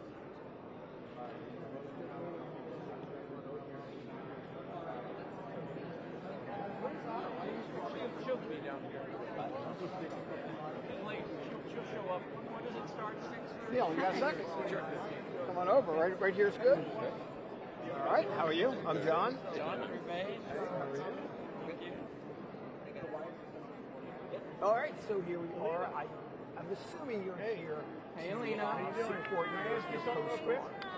I'm here tonight to present the award to Sylvester Stallone, and a long overdue award for him, a man who has amassed credits like no one else, a guy who's put hundreds of thousands of people to work when you really think about it. Just that alone, my hat is off to Sylvester Stallone. But his artistry, his writing, his acting, but that isn't even the best part. The best part is that Sly is one of the greatest guys I've ever met, and for Reve and I to be part of his family, and his wife Jennifer and his daughter Scarlett is on the set all the time. It's a real amazing family environment, and that's what Reve and I do in our film. So to be around Sly, it certainly rubs off on us. Has Jesse Waters been naughty or nice? You're an awful good film. Thank you very much. Appreciate that. How does that feel? It feels great. I mean, I came out to Hollywood to be a comedian, but they're like, yeah, you don't look funny. How about a villain? Great, I'll take it. But for me, as everyone knows, I won't kiss another woman on screen, so that leaves me as heroic guys with helmets on in the middle of a war, or the villain.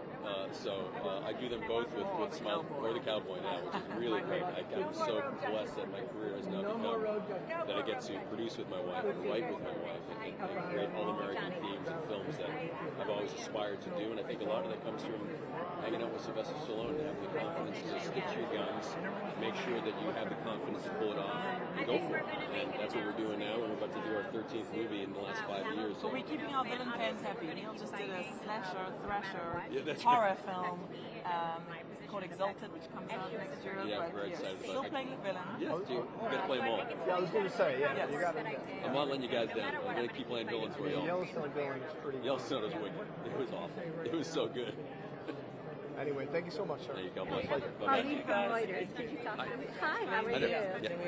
Yeah, we have to go And I back. Yeah. understand you're here for Sylvester Stallone. Yes, I am. And Yep. can you talk to me about why you're so happy to honor him? Well, who else to honor in Hollywood other than the guy who's, as I was saying, has employed tens of thousands of people. His movies have amassed billions of dollars. What he's done to the economy in America alone and across the world is truly remarkable. But it's the entertaining that he's done, all the films that he's done, the family guy that he is, and the American that he is, and the God-fearing guy that he is as well.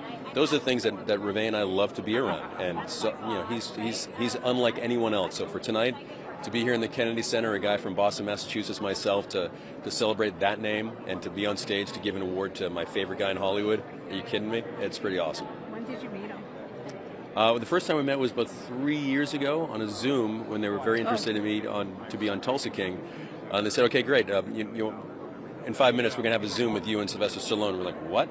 And for the first 30 seconds, I'm like, oh my gosh, that's Rocky. I can't even think. I can't, and then once you meet him and start talking to him, he diffuses all tension, and he's just such a grounded human being. And we've had a ball playing in the sandbox on Tulsa King for the last 3 years. So what are you going to say to me about it? You're going to have to watch. Yeah, and otherwise we have to kill you. That's right, I'm a villain, remember? That's right. It's like we can't reveal. All right, we got to go. Thank you so much. Thank you. I lost it. It's okay. It's my fault. I don't do that on purpose. I'm not that kind of person. No. It's okay.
Why not?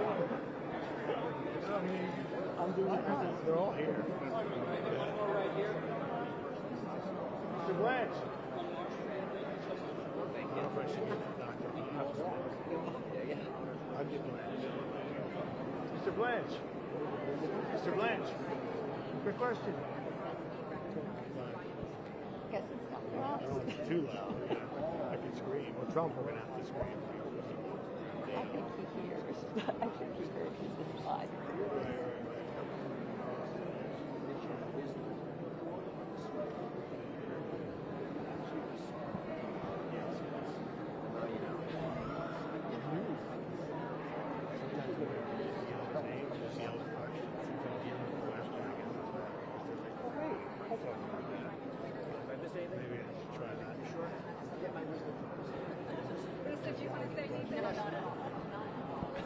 Dr. Oz?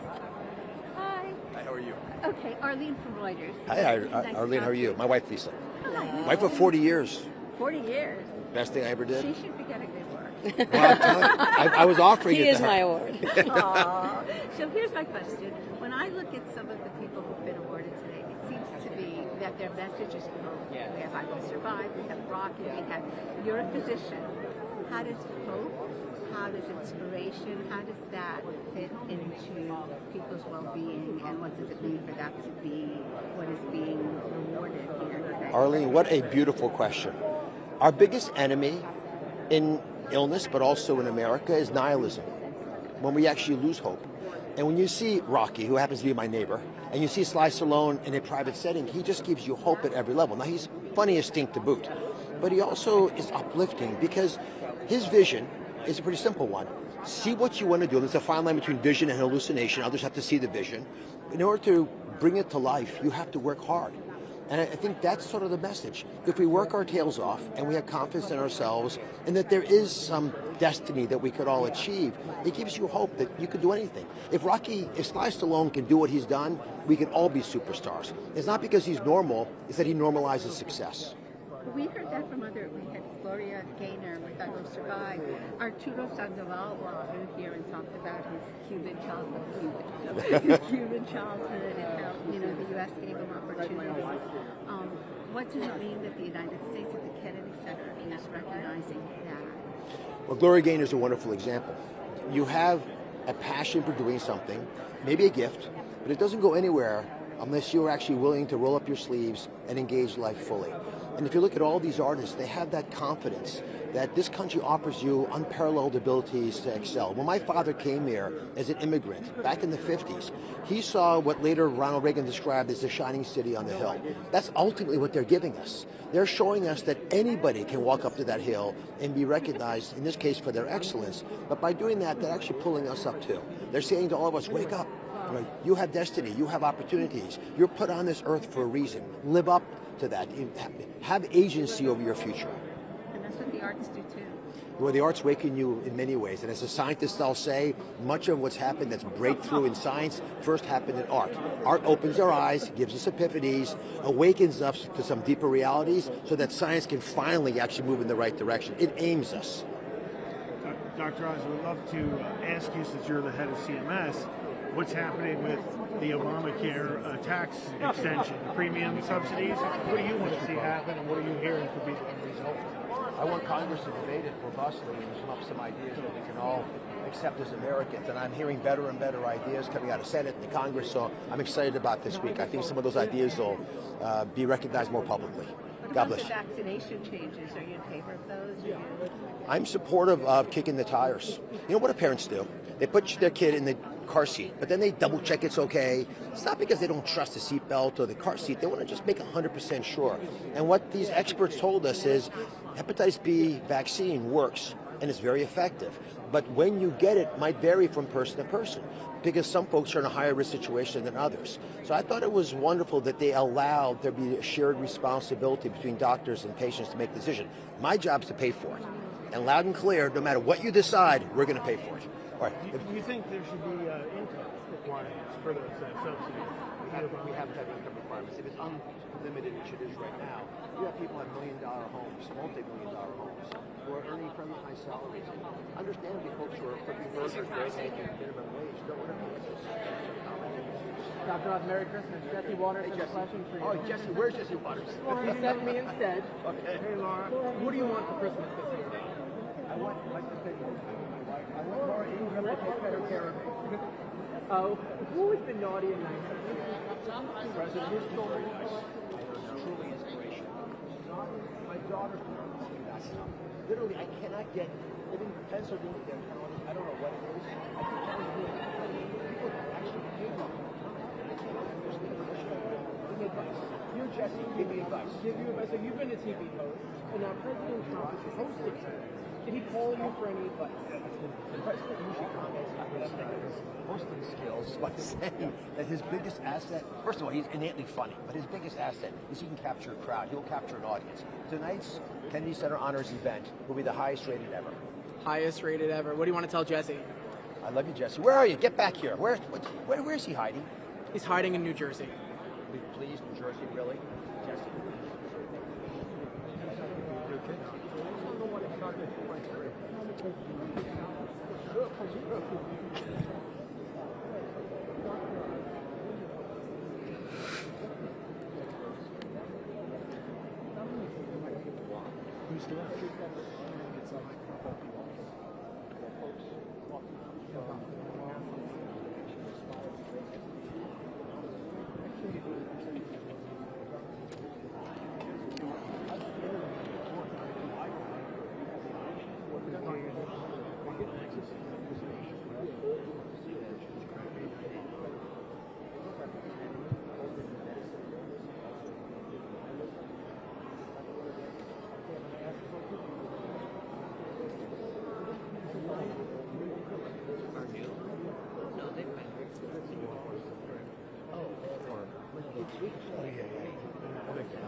because I can't think of you can do it. Okay. All right.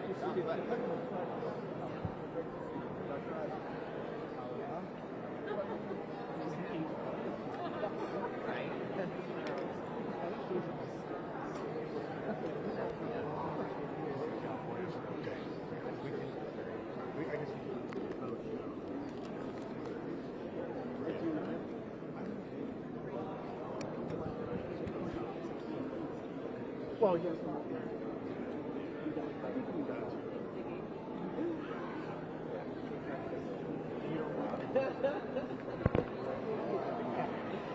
Okay, cool.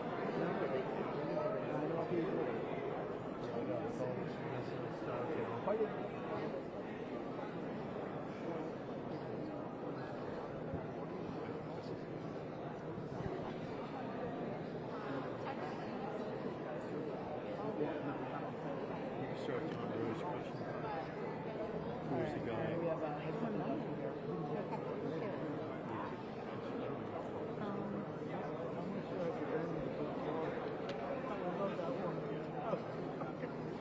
I keep looking at it. I'm like, it's the only one. I think it's in the desert. It's the only one. I forgot. I remember everything else but the water.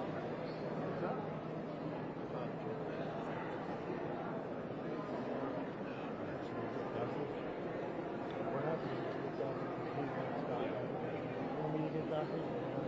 Well, let's just get okay. I can call. All right, let's see. You're right. You're right. Right.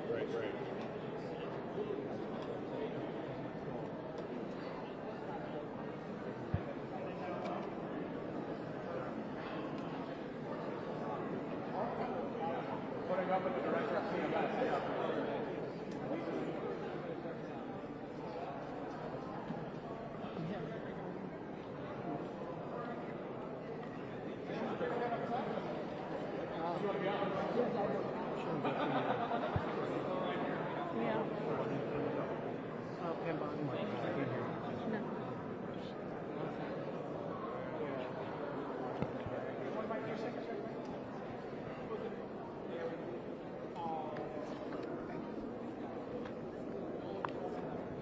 Mr. Secretary. Secretary Duffy.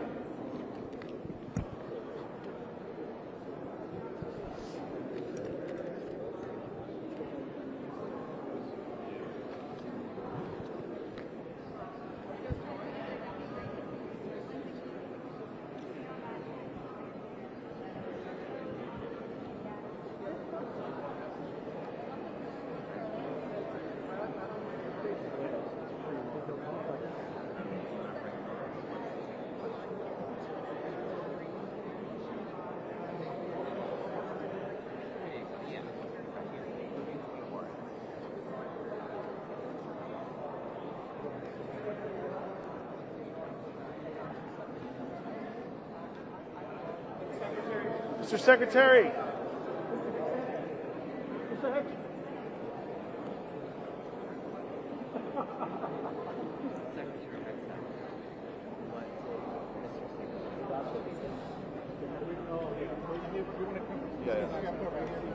Secretary Hegseth. Mr. Secretary. Mr. Secretary. Good to see you, Secretary Hegseth. Hey, Jen. How's it going? How Could are you do a you? quick thing for Jesse? Sure, let's do it. All right, so Secretary Hegseth, how is the Department of War preparing for the war on Christmas? Well, we've ended the war on Christmas at the Pentagon because of my wife, Jenny, who said, if President Trump's bringing Christmas back, Merry Christmas back, then we're bringing Christmas back to the Pentagon. So we got a tree, a permanent tree that's there. We're saying Merry Christmas. We're recognizing what the reason is for the season. We're doing a worship service. So Christmas is back at the Christmas Pentagon. is back. Now, which cabinet members are on the naughty list this year? Oh, my goodness. Probably me. It's always me and RFK here and there. Certainly not Marco. Certainly not the vice president. And certainly not a wonderful list of females in the cabinet. I mean, Brooke and Pam and Kristi Noem, and we got Tulsi. They're the best. What are you getting Jenny for Christmas? I can't. If I told you, I'd have to kill you, John. What do you want to tell Jesse? Jesse, he's doing a phenomenal job. We He's on the appreciate naughty it. list, though. Well, he's perpetual naughty list. So are you, by the way. Tell him he's the best. We appreciate you guys. Doing a great job. Thank you very much. You got it. How close are we to a land strike in Venezuela, Mr. Secretary? How close?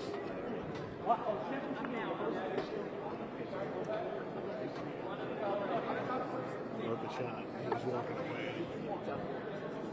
Yeah.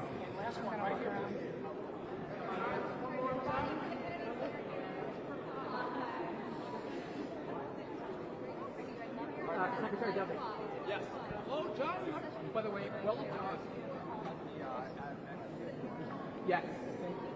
Thank you. Thank you so much. People were impressed.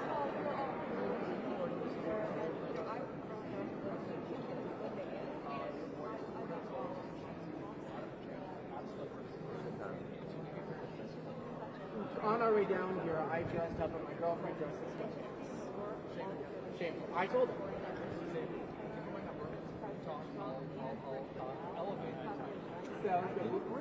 Thank you so much. You're doing a great job. What are you getting Rachel for Christmas? Who do you want for Christmas? Many fancy crafts.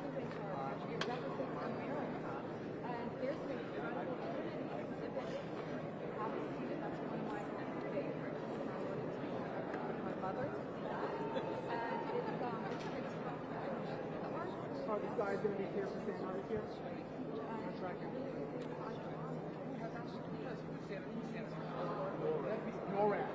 NORAD. I think the FAA should track it out. I'm going to take it back to NORAD. Wraps. Take it back. Especially waters and naughty. He's a naughty guy, nice guy. Well, thank you so much. Have fun tonight. That's great. Concerned about travel after the toll that the shutdown took on the FAA. No, so concerned about travel, we make sure that the skies are safe, right? And if they're not safe, we will slow down traffic, which means you'll have delays, you'll have cancellations. But again, when a lot of people travel, which we're going to see this year, this Christmas. George Strait or Kiss? It's a tie, and it seriously is a tie, because I grew up in the 80s loving the band Kiss, but I am a diehard country music fan. So George Strait, I think my husband would kill me if I didn't say George Strait too. So I hope I get to meet George Strait tonight. I'm really looking forward to that. Have you met him before? No, I have not. I have not met him before, nor the band Kiss, so I'm very excited. But we have all sorts of And actually, I love Michael Crawford. So. And Sylvester Stallone. Well, and the iconic actors. Gloria Gaynor. Gloria Gaynor. See, there you go. Isn't it an awesome Yeah, it's team? great. It's a great team. We're very excited to be here. Very, very excited. So, and I love Sylvester Stallone's wife. I know Jennifer, so she's wonderful. So. I want to ask you something on a whole different topic. The National Guardsmen who were killed Yes. here in D.C. Thank Are there you. any plans to posthumously raise the rank to somehow honor the National Guardsmen who was here? So thank you for asking that.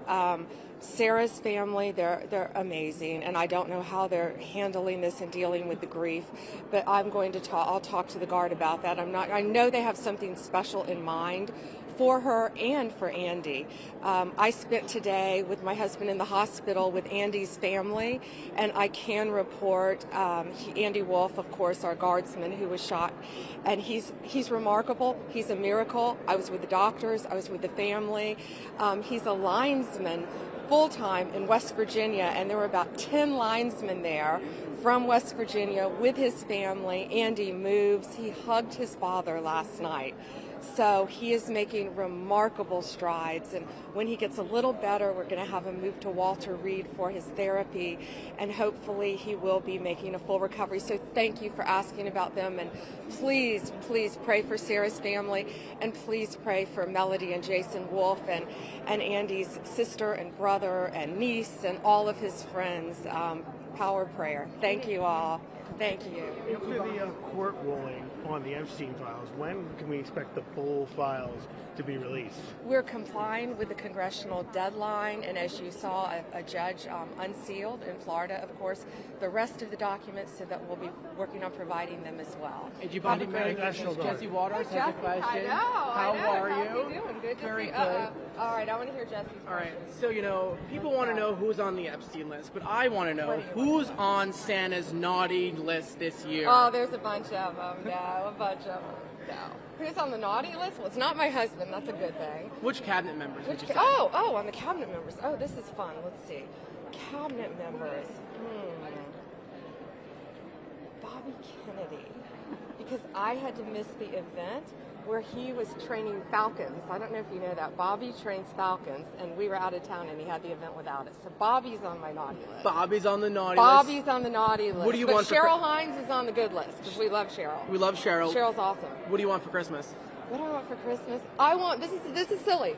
I want Andy Wolf to recover, our guardsman who was shot. We were at the hospital with him today. And so if everybody can pray for his family, that's what we all want. And that's what we were celebrating Christmas at the hospital today with them. So that's what we want. Absolutely, and you're doing great work. Thank you. Merry Thank Christmas. you so much. It's Merry good to Christmas. see you. Good seeing you too. Tell about Bobby. Jesse. We love him. I'll He's tell always him. on the naughty list.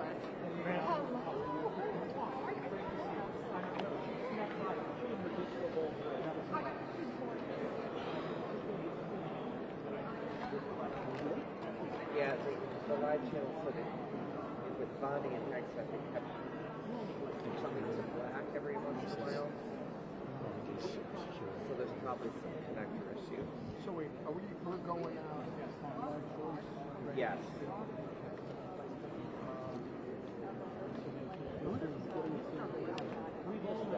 Okay.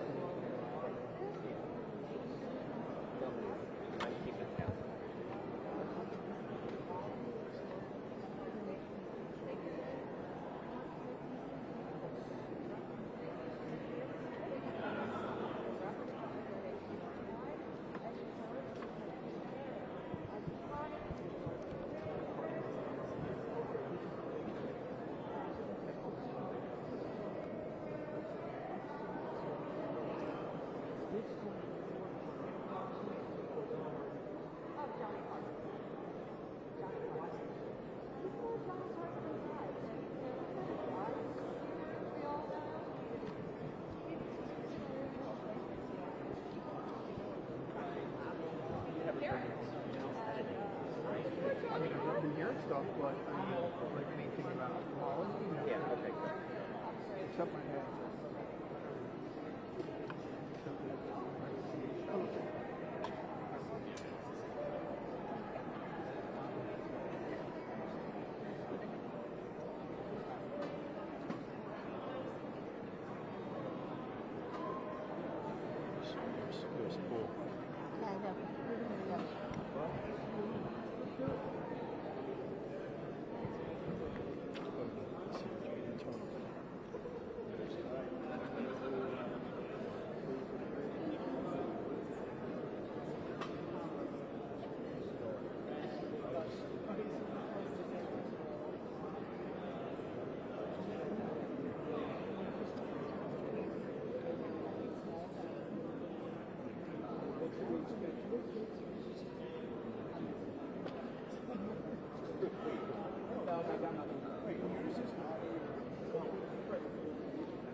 Yeah, let's do a Johnny and Randy shot. Send it to me, I'll be right now. As it happens.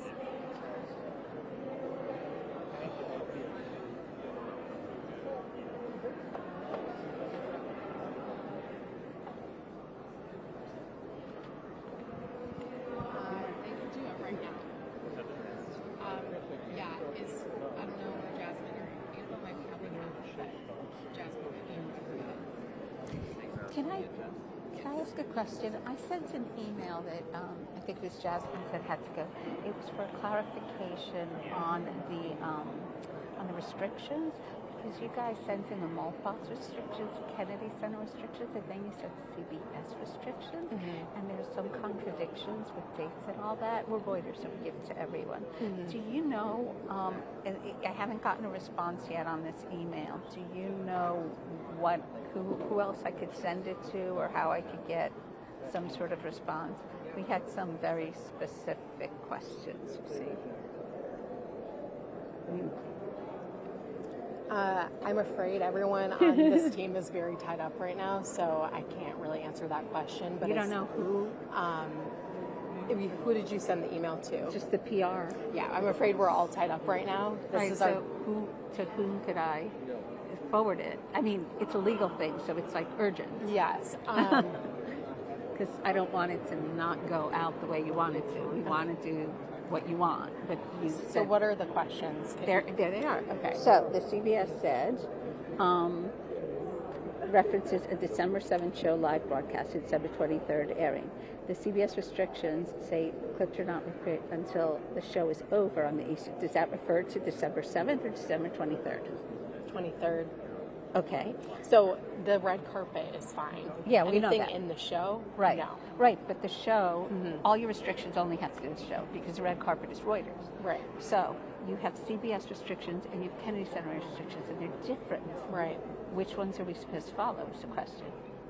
They have different things about the dates. For example, you also said the CBS sheets say that local shows can use it, pre-tape programs 7 days before the 23rd, but over here you're saying are not permitted to air until after the broadcast. I see. You see, they actually contradict. Right. I'm afraid that's above my pay grade. I know. And I don't want to tell you the wrong thing. Right, so that's why I was just wondering to whom I could forward it, who really would know. I don't know who would be able to tell you that in this moment. I'm sorry. Or even tonight or tomorrow? I mean, probably tomorrow, but right, tonight, but I who think could someone I send it to? tomorrow would be able to get back with you. Yeah. Okay, thank you. Right now, we're otherwise tied up. How's it going? How you been? It's crazy. It's busy. Yes. No, it's been great. You guys did an awesome job. Thank you. Let me ask you, if we have a ticket, who's Yeah, did you not get yours? Did you check? Oh, no. You definitely have a ticket. I had the email. I just didn't know. I forgot to ask her when I checked it, but I can do it. Yeah. Should I wait till the end? I would definitely wait till the end at this point. Wait till the end. Did you get hold of Jasmine? Yeah, so they're going to take care of it. They were. And then Hugh asked her for next steps.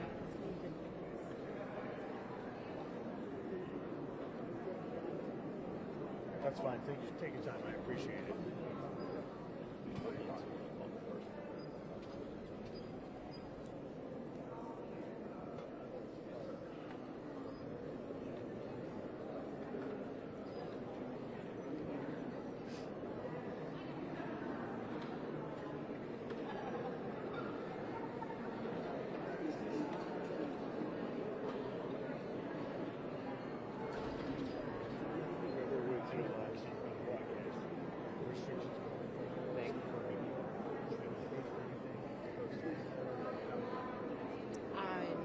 Anything on the red carpet is fine, but in the show, you can't take photos of the show because that's CBS, and it will be live on the 23rd of December. Yeah. Yes. But in-house shots of the box where the president will be are fine. Yeah, but of the show, no. Yes. Cool. Yeah.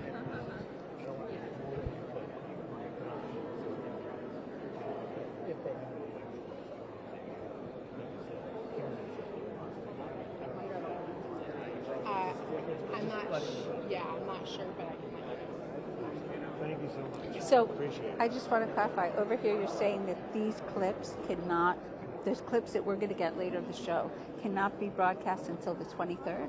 That's correct. Okay. Of the show. Nothing in the show can be broadcasted. Before the 23rd? Correct. Okay. That's new, because usually we can do those clips. Okay. CBS has the rights to those because they are the ones, they are the production sponsor. Okay. We'll talk about it. That's my understanding. Okay, thank you. Thanks again. Assuming the president the plan? I think so. And what's your name so I know? Amanda. Amanda, and your last name? Fisher. Fisher, thank you, Amanda. Yeah, I thank you for your patience. I don't want to tell you the wrong thing, and We're these are trying, above my pay grade. right? We're just trying to do what you want, Yes. and we're confused, so we Yes. don't want to. I know it's tough with both. Yeah, institutions exactly. having involvement with it.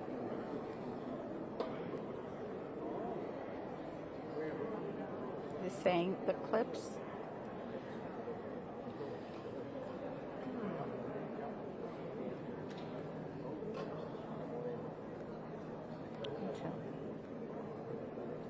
December 23rd. So the clips of the show at all, nothing except red carpet until the 23rd. That's correct. Okay. I mean, my understanding is that pictures of the president and his suite are fine, but nothing in the show. Right, it's not pictures. We're asking really about the milk box stuff that he's going to record, right? So that not until the 23rd. Okay. Yes, and that's my understanding. Okay, and there's a difference here. CBS says 1 minute and then 2 minutes, and then the Kennedy Center says 3 minutes. We're just going to leave it to 2 minutes. And I would just that was play it exactly safe that playing way. it safe, and right. So, but the biggest question was that first one with the dates. Thank you. No problem.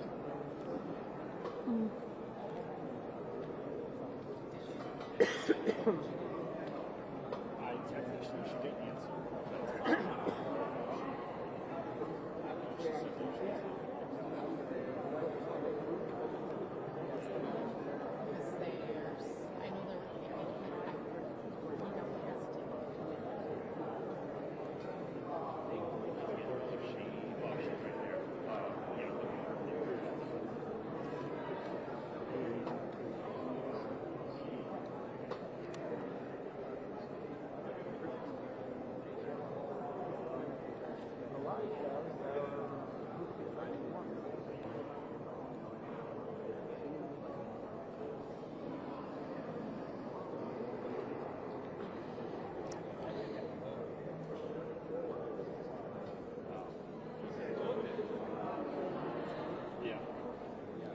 Phil?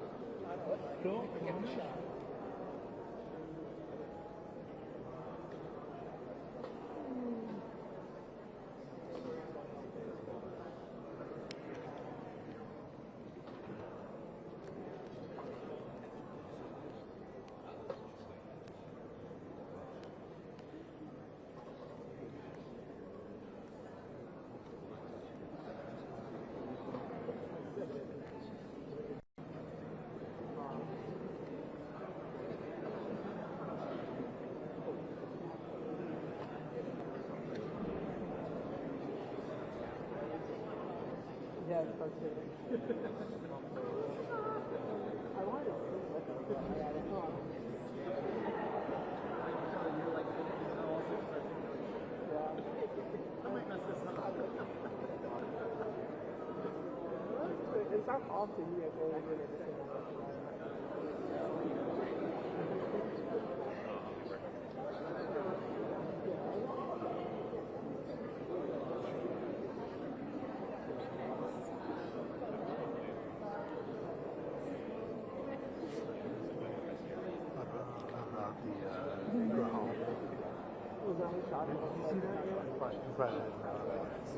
She pushed the button. Were there any shots? I mean, Judge she might have played off like she meant. And he might. Although he likes it. Yeah, we'll do it there. I mean, that's well. It's known. the report coming out. Just a quick shot at my ship. Deportation. That's a little inside baseball. Okay, awesome. Thank you so much. I appreciate it. Thank you.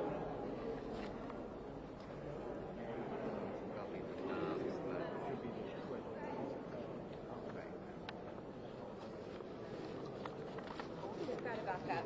Okay. We've got to back up. You guys, we've got to back up, and we need the rope and stanchion up. I'm going to put this on our feet if we back up.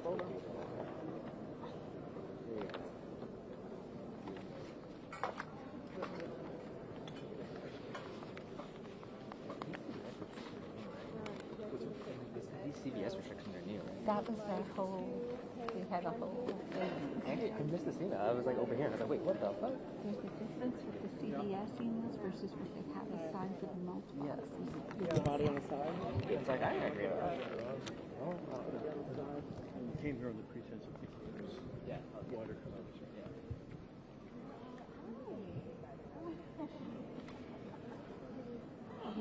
Okay, see that.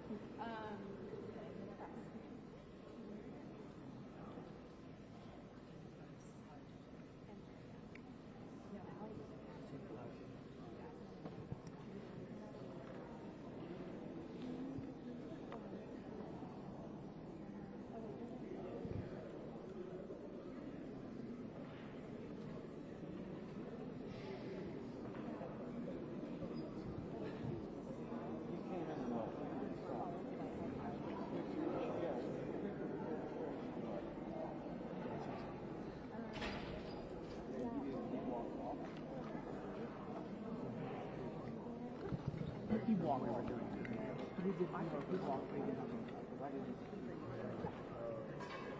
I don't know if anyone tried to help.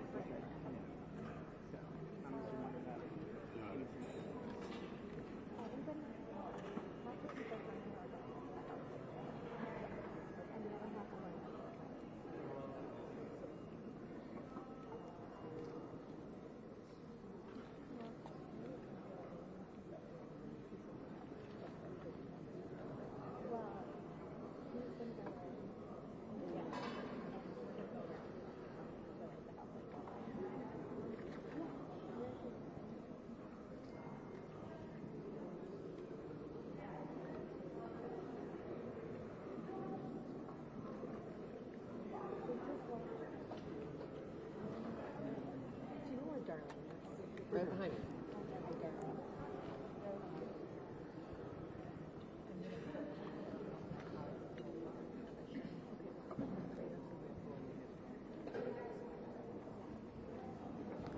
I wasn't told that.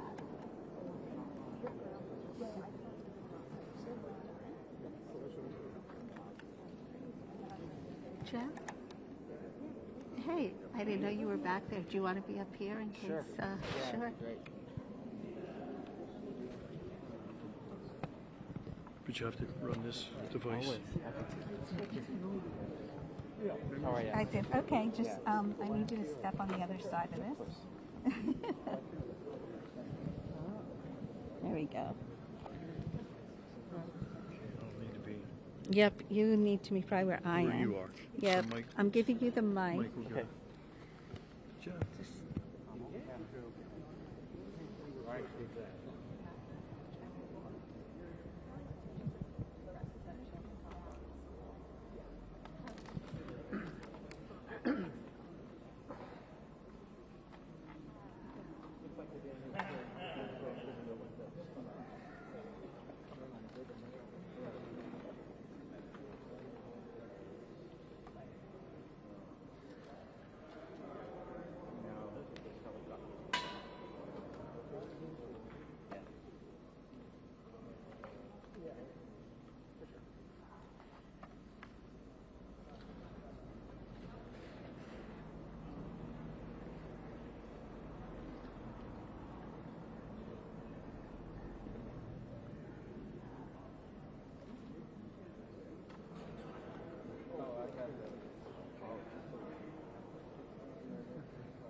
folks in front of us think appreciate that. Yep.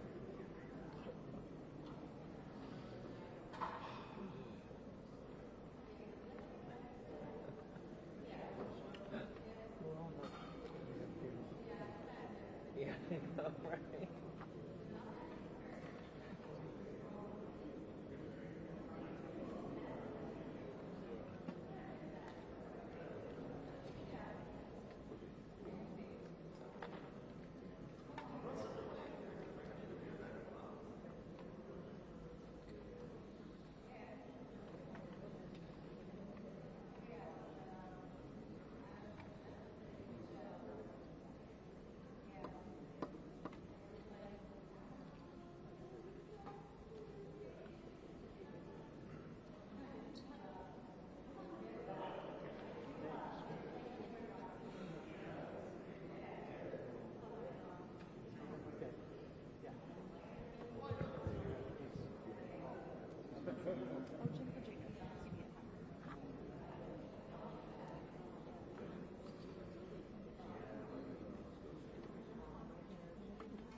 Yeah. I'll bet. Must be somebody different. They're probably taking it.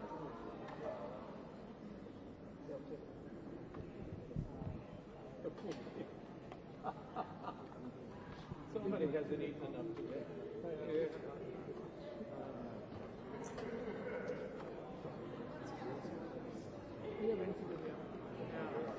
Get it away. Yeah. I didn't hear you. Stephen Miller. Oh yeah, Stephen Miller. I know. I try. It's hard because here you go the conversation. Yeah. Brett. That would have been great. Never meets this guy. Although everybody's going to see it. Everything that we had exclusively is an art. Thank you.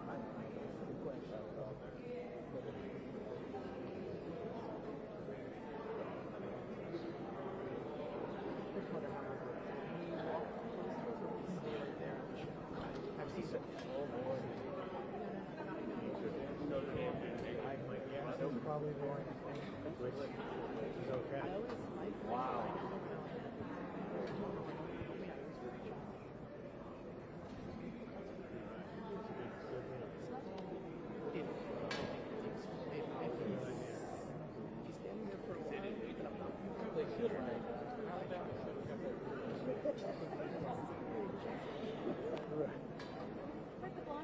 It's worth a shot.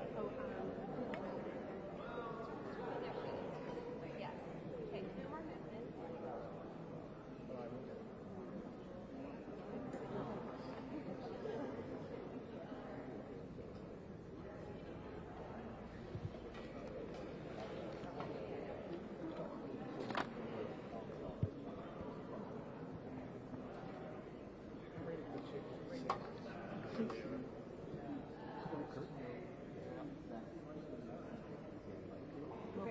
Yes, ma'am.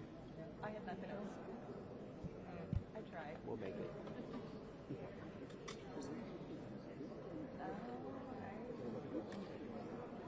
Is he here, Jeff? Yes.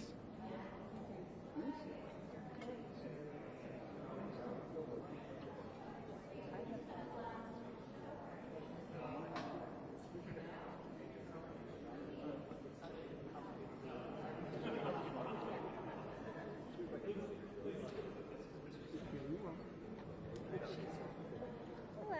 I'm John. Yes, John, we met this morning, or this Friday, afternoon. we spoke on Friday. Yes, but I was standing here Stand by. earlier.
why I was doing it, not. There we go.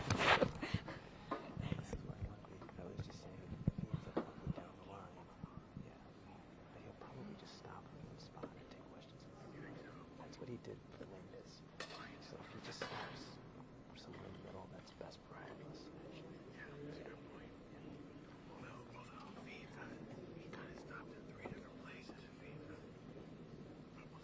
I should have cut here the whole time. I've been at the very end and I've missed Stallone and all the people who didn't walk down to the print people. I could use a quote from him.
Well, it's very exciting being chairman, but maybe more importantly, saving this incredible structure and building and concept. And it's done so well. You know, we've raised a tremendous amount of money tonight for the building itself and for charities overall. And we're really happy. It's been I mean, you see the way it's been received. It's been like it's never been before. And this building, this beautiful building, is going to be brought back to life. We've already started. And it'll be better than it was from day one. Tonight's honors represent storytelling of American legends. What do these honorees represent to you tonight here at the Kennedy Center? Well, we have great honorees. This is a group that really is unique. I think it's one of the, I mean, look, over the years I've been watching, and you've had some wonderful honorees, but I think this is really very much unparalleled. So we're going to see how it turns out. I think it's going to be a great evening. And First Lady Melania, can I ask you about your upcoming video? Can you tell us anything about that film? My film will be out on January 30th, so looking forward to it, and I hope people will come and see it. It will be 20 days in my busy life before inauguration. We look forward to seeing that. And what does tonight mean to you? You have celebrated the arts and design as part of your journey. Tell us what tonight means to you here at the Kennedy Well, it really means we're bringing back the capital, Washington, D.C. If you look back a year ago, it was a very unsafe place. Beautiful, but unsafe. But it wasn't properly kept. It was not in good condition. Now it's in very good condition. And as you know, crime has been brought down to a level that nobody's ever seen here before. So we're very proud of that. Thank you very much. Mr. President, what do you think of the Netflix Warner Brothers deal? Kennedy Senator, Mr. President, Say it? do you think the center will eventually be named the Trump Kennedy I don't know. I hear that, but I don't know. That's not up to me. That's up to the board. The board makes that decision. We have a very prestigious board. If you look at the names, I don't think there's a board like it. So that would be up to the board. Thank you. Are you willing to take a foreign policy question? Say it? Foreign policy question? Well, I think maybe not tonight. Russia, Ukraine? This is about the Kennedy Center. Okay. Thank you. What about Netflix and Warner Brothers? Well, that's got to go through a process, and we'll see what happens. Netflix is a great company. They've done a phenomenal job. Ted is a fantastic man. I have a lot of respect for him, but it's a lot of market share. So we'll have to see what happens. President Trump, who's on your list for next year? Actually, I looked at a list today. I can't tell you that yet, but a lot of people want to be on my list. You'd like to be on the list. I don't know about that, but I have a question, Mr. President. How have you prepared to host tonight?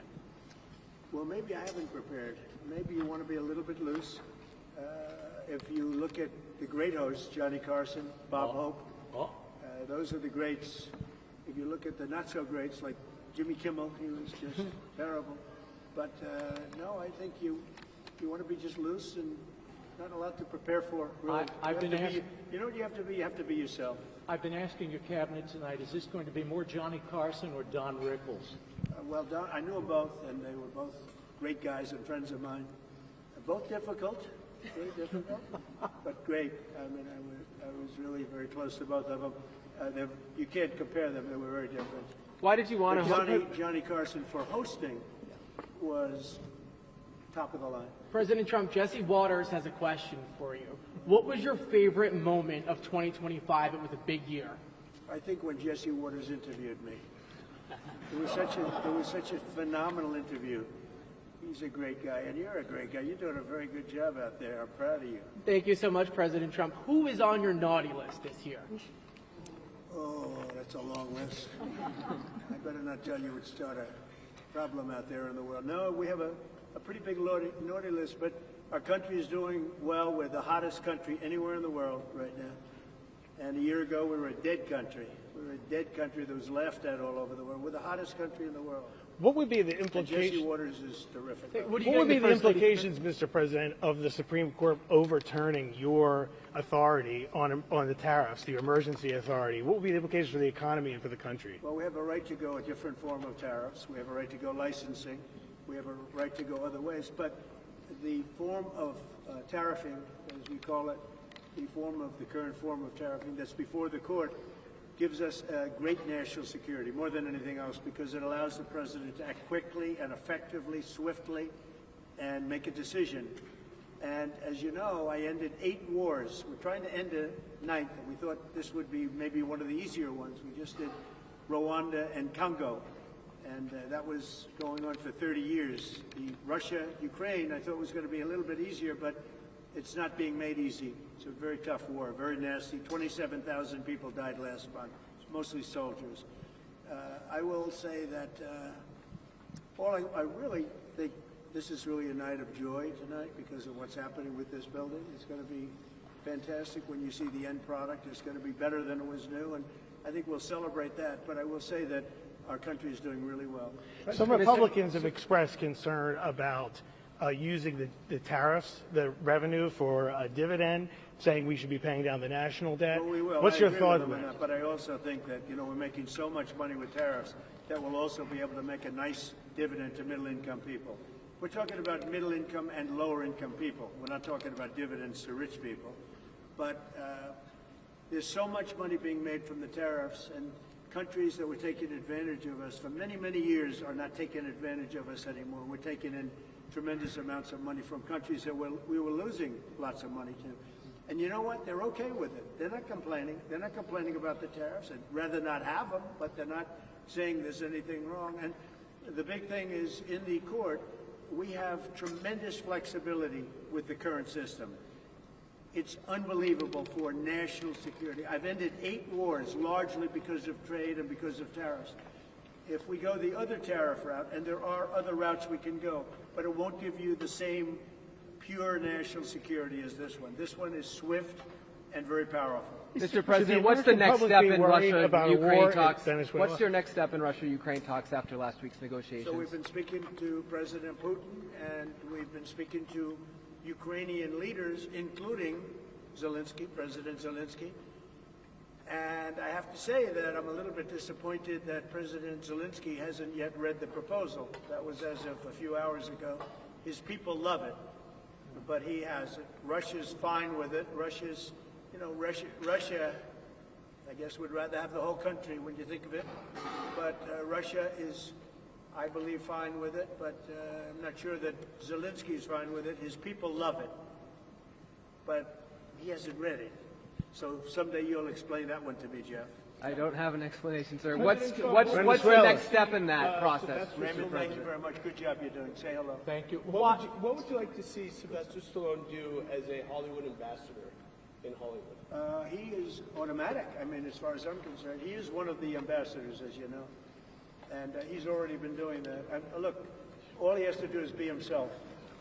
If Sly is himself, that's all he can be. If he tries to be somebody else, it wouldn't be good. He's a great guy. He's done a fantastic job, and he really deserves this honor. You know, it's something he's wanted for years. And this is bigger than it's ever been. I mean, I don't want to say why. I refuse to say why. But if you take a look at this line, last year, if you look at this line, it was not this.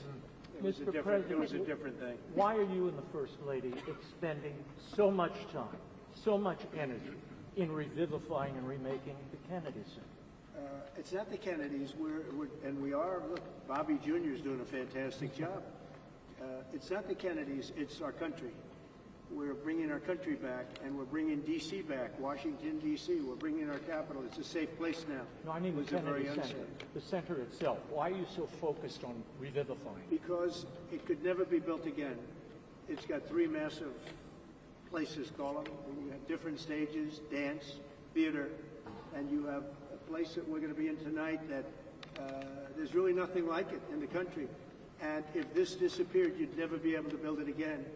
And I'm able to save it because that's what I used to do for a living, really, as well, maybe better than anybody else. I could take something and spend less money than other people and make it better than anybody else could. The Kennedy Center has a chance to be unbelievable. And, you know, I mentioned yesterday something very important, sound. It's like sometimes you could say, like people, you either have it or you don't. Great sound in this building. A lot of times, and you know the Lincoln Center saga, they've rebuilt one building, most important building, they rebuilt it 4 times, and they've never been able to produce really great sound. The sound in the Kennedy Center has been incredible from day one. Call it luck or talent. Probably luck. There's a lot of luck involved. You know, the great sound buildings, the greatest in the world, are the old opera houses built in the 17 and 1800s in Europe. And they had one thing that was in common, lots of marble.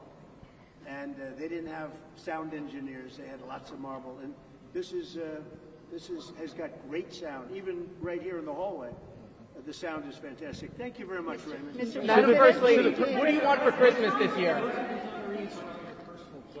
just curious to know how they have impacted your own personal enjoyment. Well, are you talking about the 5 honorees? The 5 group with the 5 honorees? They are outstanding people. I had to approve them all. And every one of them, very different. I said last night, totally different audience, but when you add them up, they're 100% of our country. And a big percentage of the world. So we have great honorees. It's going to be a lot of fun.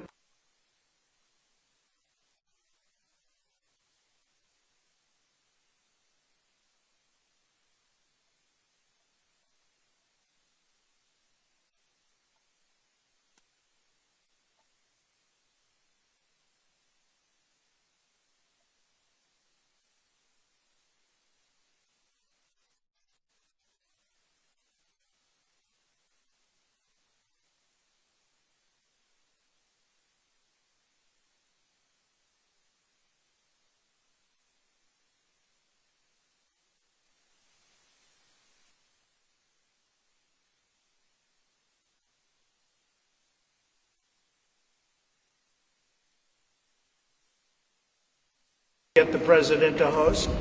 And I love the concept of no president has ever hosted the Kennedy Center honorees. And it's very important that this building be great and that this building remain really, you know, I saved the building. Really, you know, we raised a lot of money tonight, tremendous record numbers of dollars, a lot of money. And we've raised over $100 million over the last very short period of time. That's a lot of money. And that money goes into the rejuvenation and the rebuilding of the building, and a lot of it's already taken place. A lot of the things that you don't see have already taken place. Mr. President, and your words as you're saving the building, when will locals who come to the Kennedy Center, who live here, when will we start to see all of the changes? And do you have a timeline for when this will all be wrapped up? Over the next 4 or 5 months, we're going to have it very well set. You see the outside, the columns, they're beautiful. You know, they had a fake gold color, and now they're beautiful, gleaming white. And everyone's talking about that. It sounds like not much of a change. It's a massive change. You know, the white against the white marble.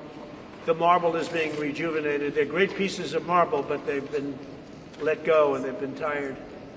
And I always say you can take a 100th of an inch off of a piece of marble and you have a brand new piece of marble, but nobody does that. It's not an easy process. But if you look on the outside of the building, people see already a very big difference. Is the First Lady involved in the style and the change that's happening here? Yeah, she's got great taste. I'll ask her. I'll ask her opinion. She liked the white as opposed to the fake gold. But they had the fake gold. You know, the one thing about gold, you can never imitate real gold. They've tried to do it for years. Paint, gold paint. Gold paint never works. Mr. President. You got to go for the real 24-karat gold. Yes. Yes, sir. Is there another president other than yourself who you think would have done a good job hosting the Kennedy Center office? Hosting, yes. Building, no. Mr. You have a couple President. of politicians. They're very good on their feet, most of them. Could you name one? I would say the last one wouldn't have done too well hosting. But you know, we've had some great politicians. Excuse me, John F. Kennedy would have done a very good job hosting. But building, no. I will build better than anybody. I build better than anybody. Thank you. Mr. President, $23 million was made tonight, nearly doubling. $23 million was made tonight, nearly doubling last year. Yeah. Why do you think that is? Maybe we had something to do with it. I don't know. We doubled up last year. It's really much more than that because we've done over 100, not including tonight. We've done over $100 million already, and those are numbers that the Kennedy Center has never seen before. It's doing really well. Thank you for that question. How is this and the big beautiful ballroom for the White House? How is this tied into? You've done so much for American greatness. Talk to the next generation about how important the values are that you're celebrating tonight are to American greatness. Things like self-discipline, creativity, talent, those things. Well, the young generation, I think, is going to grow up strong. We have a very different country than we had a year ago. A year ago, we had a country that was in big trouble. Now we have a country that's the talk of the world, and everybody's respecting us again, and young people are respecting us again, too. I won the young vote. The Republicans never win the young vote. I won it easily, and I want to thank Charlie, and I want to thank TikTok, and there are a lot of reasons for it, but there's never been a Republican who won the young vote, and I won the very young vote, so that's a good sign. Thank you. Mr. President, why did you select Kiss for the honor this evening? Do you have a favorite Kiss song? Well, I like them as people. I've listened to their music over the years. They are characters, too. They really are. I don't know if you saw last night the speeches. They were great. They really made some great speeches last night. And they're very popular. A lot of people, write in and ask us to select. So, think of it. Sylvester Stallone was not picked for any of this stuff. He's one of the greatest movie stars of all time, based on revenue, based on, Rocky and Rambo and the numbers. No, I doubt.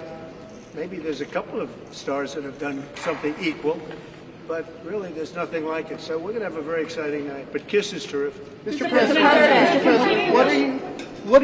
two questions. What are you looking forward to most about hosting tonight? And number two, Secretary Duffy says you are the master of the playlist out on the Rose Garden Club. What's your favorite song to listen to on the Rose Garden? Well, I have so many different songs. And, look, Lee Greenwood really hit big with that. It was from day one. We put it on the first rally, and we never took it off, and he's great. But I have a lot of favorites, and I can tell you that we both love Elton John, special man, special guy, and he's really talented. We like a lot of different. I like a lot of different songs, a lot of different types of music. I have a good playlist. Thank you. Thank you. Mr. President, what would you like to see for American 250 here at the Kennedy Center? Well, we're going to have a lot of events. Some of the UFC press. We're going to have the fighters coming over talking about the fights. It's a big deal. The UFC on June 14th. It's going to be June 14th next year. And they're building an arena. The great Dana White's building an arena. And they're going to have 8 or 9 championship fights, the biggest fights they've ever had. Everyone's a championship fight. And everyone's a legendary type of fight. He's actually holding back fights right now for 6 months so he can do it for this, the 250. I think 250 is going to be amazing. I think the arena is going to be 5,000 or 6,000 seats right in front of the front door of the White House, and 100,000 people in the back where they're putting up 8 or 10 very big screens. That's going to be an exciting night. So many people are asking for tickets, the UFC. Thank you. Mr. President, did you meet with Ted songs? Mr. I did. I met with Ted. I think he's fantastic. I think he's, in the history of Hollywood, has really been almost, you could say, nothing like what he's done. He'd go back to Louis B. Mayer, maybe, Metro Goldwyn Mayer, MGM.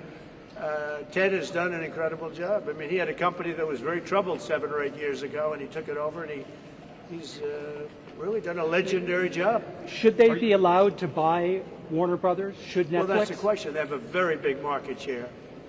And when they have Warner Brothers, you know, that share goes up a lot. So I don't know. That's going to be for some economists to tell. And also, and I'll be involved in that decision, too. Did they make... They have a very big market share. Did he make any guarantees to you about the merger, if they do merge? No, not at all. He came up. He was in the Oval Office last week. I have a lot of respect for him. He's a great person. But he's done one of the greatest jobs in the history of movies and other things. And he's got a lot of interesting things happening aside from what you're talking about. But it is a big market share. There's no question about it. It could be a problem. Mr. President, you mentioned some of your favorite songs. In your opinion, what makes a song great? Well, it's something that has to be soft and soothing to your ear. I like some songs that other people don't like, you know. That's like why what? They have, you ever hear the expression? That's why they have menus in restaurants. We're all different. We all order different things. Otherwise, you just serve one meal and that would be it. Are you a country music fan? But I love country music. And we have the king of country music tonight. So that's another one. President Trump, will you rename the Kennedy Center the Trump Center? It's not up to me. We have a board of 40 people that are really the most prestigious people in the United States. We have the honorary chairwoman on the board, right? As the First Lady, she's honorary chairwoman. But it's a really prestigious board, and that's up to them. I don't know what they're doing about that. And can you tell us about Look, we are saving the Kennedy Center. And can you tell us how did you choose the nominees today, the winners today? Yeah, we went through probably 50 different names. We were politicked by a lot of people, some of them the stars themselves. But we went through 50 names and we picked the 5, and we're very happy with it. They've really, very different audiences, but as I said just down the line, they're different audiences, but when you add them up, it's 100% of the public. Thank you. Mr. President, what are we going to see in Venezuela? Talk about with Prime Minister Carney and Mexican President Sheinbaum when you were here. Right. Mexico and Canada, we met with the, as you know, I mean, it was pretty well, a lot of people were here. Right here we met. And the Prime Minister of Canada, President of Mexico, and we spoke for a half hour. Very good, very productive. Talked mostly trade. Will you restart negotiations with Canada? Oh, look, I have a great relationship with Canada. They're very tough traders, but I have a very good relationship with the Prime Minister and with Canada. But you had said you would halt those negotiations earlier after the tariff. Well, I have halted them. And so will you restart that? Yeah, we'll see. I mean, you know, the problem is Canada makes a lot of things that we don't need because we make them also. But we'll work it out. Look, Canada's a special place, and they really are good at ice hockey, aren't they? Mr. President, what is more difficult, Mr. President, hosting the Kennedy Center honors or preparing for the State of the Union? Well, could I answer that question after the show's over? If you give it to me, absolutely. I'll give it to you after the show's over. This is a little bit different. Yeah. But, you know, I hosted The Apprentice when it was the #1 show on television. We did 42.5 million people that night. It was a little different television than it is now. We had more people watching in those days. Are you regretting not Mr. President, in terms of ratings for this year's Kennedy Center? I think it'll do great. I think it's going to do great. Ratings are complicated now because you have streaming added on and everything else, but I think it'll do very big. I mean, just look, just based on what you see right here. If you came here last year, you saw a line that was about 1/10 this size. You weren't even here last year, right? Are you sorry not hosting your first administration? Prepare for hosting this year's Kennedy Center. You have so much on your plate. I do. I have a lot on my plate, and I didn't really prepare very much. I read a little bit. I have a good memory, so I can remember things, which is very fortunate. But I want to just be myself. So you have to be yourself. Johnny Carson, he was himself. Thank you. Are you sorry for not?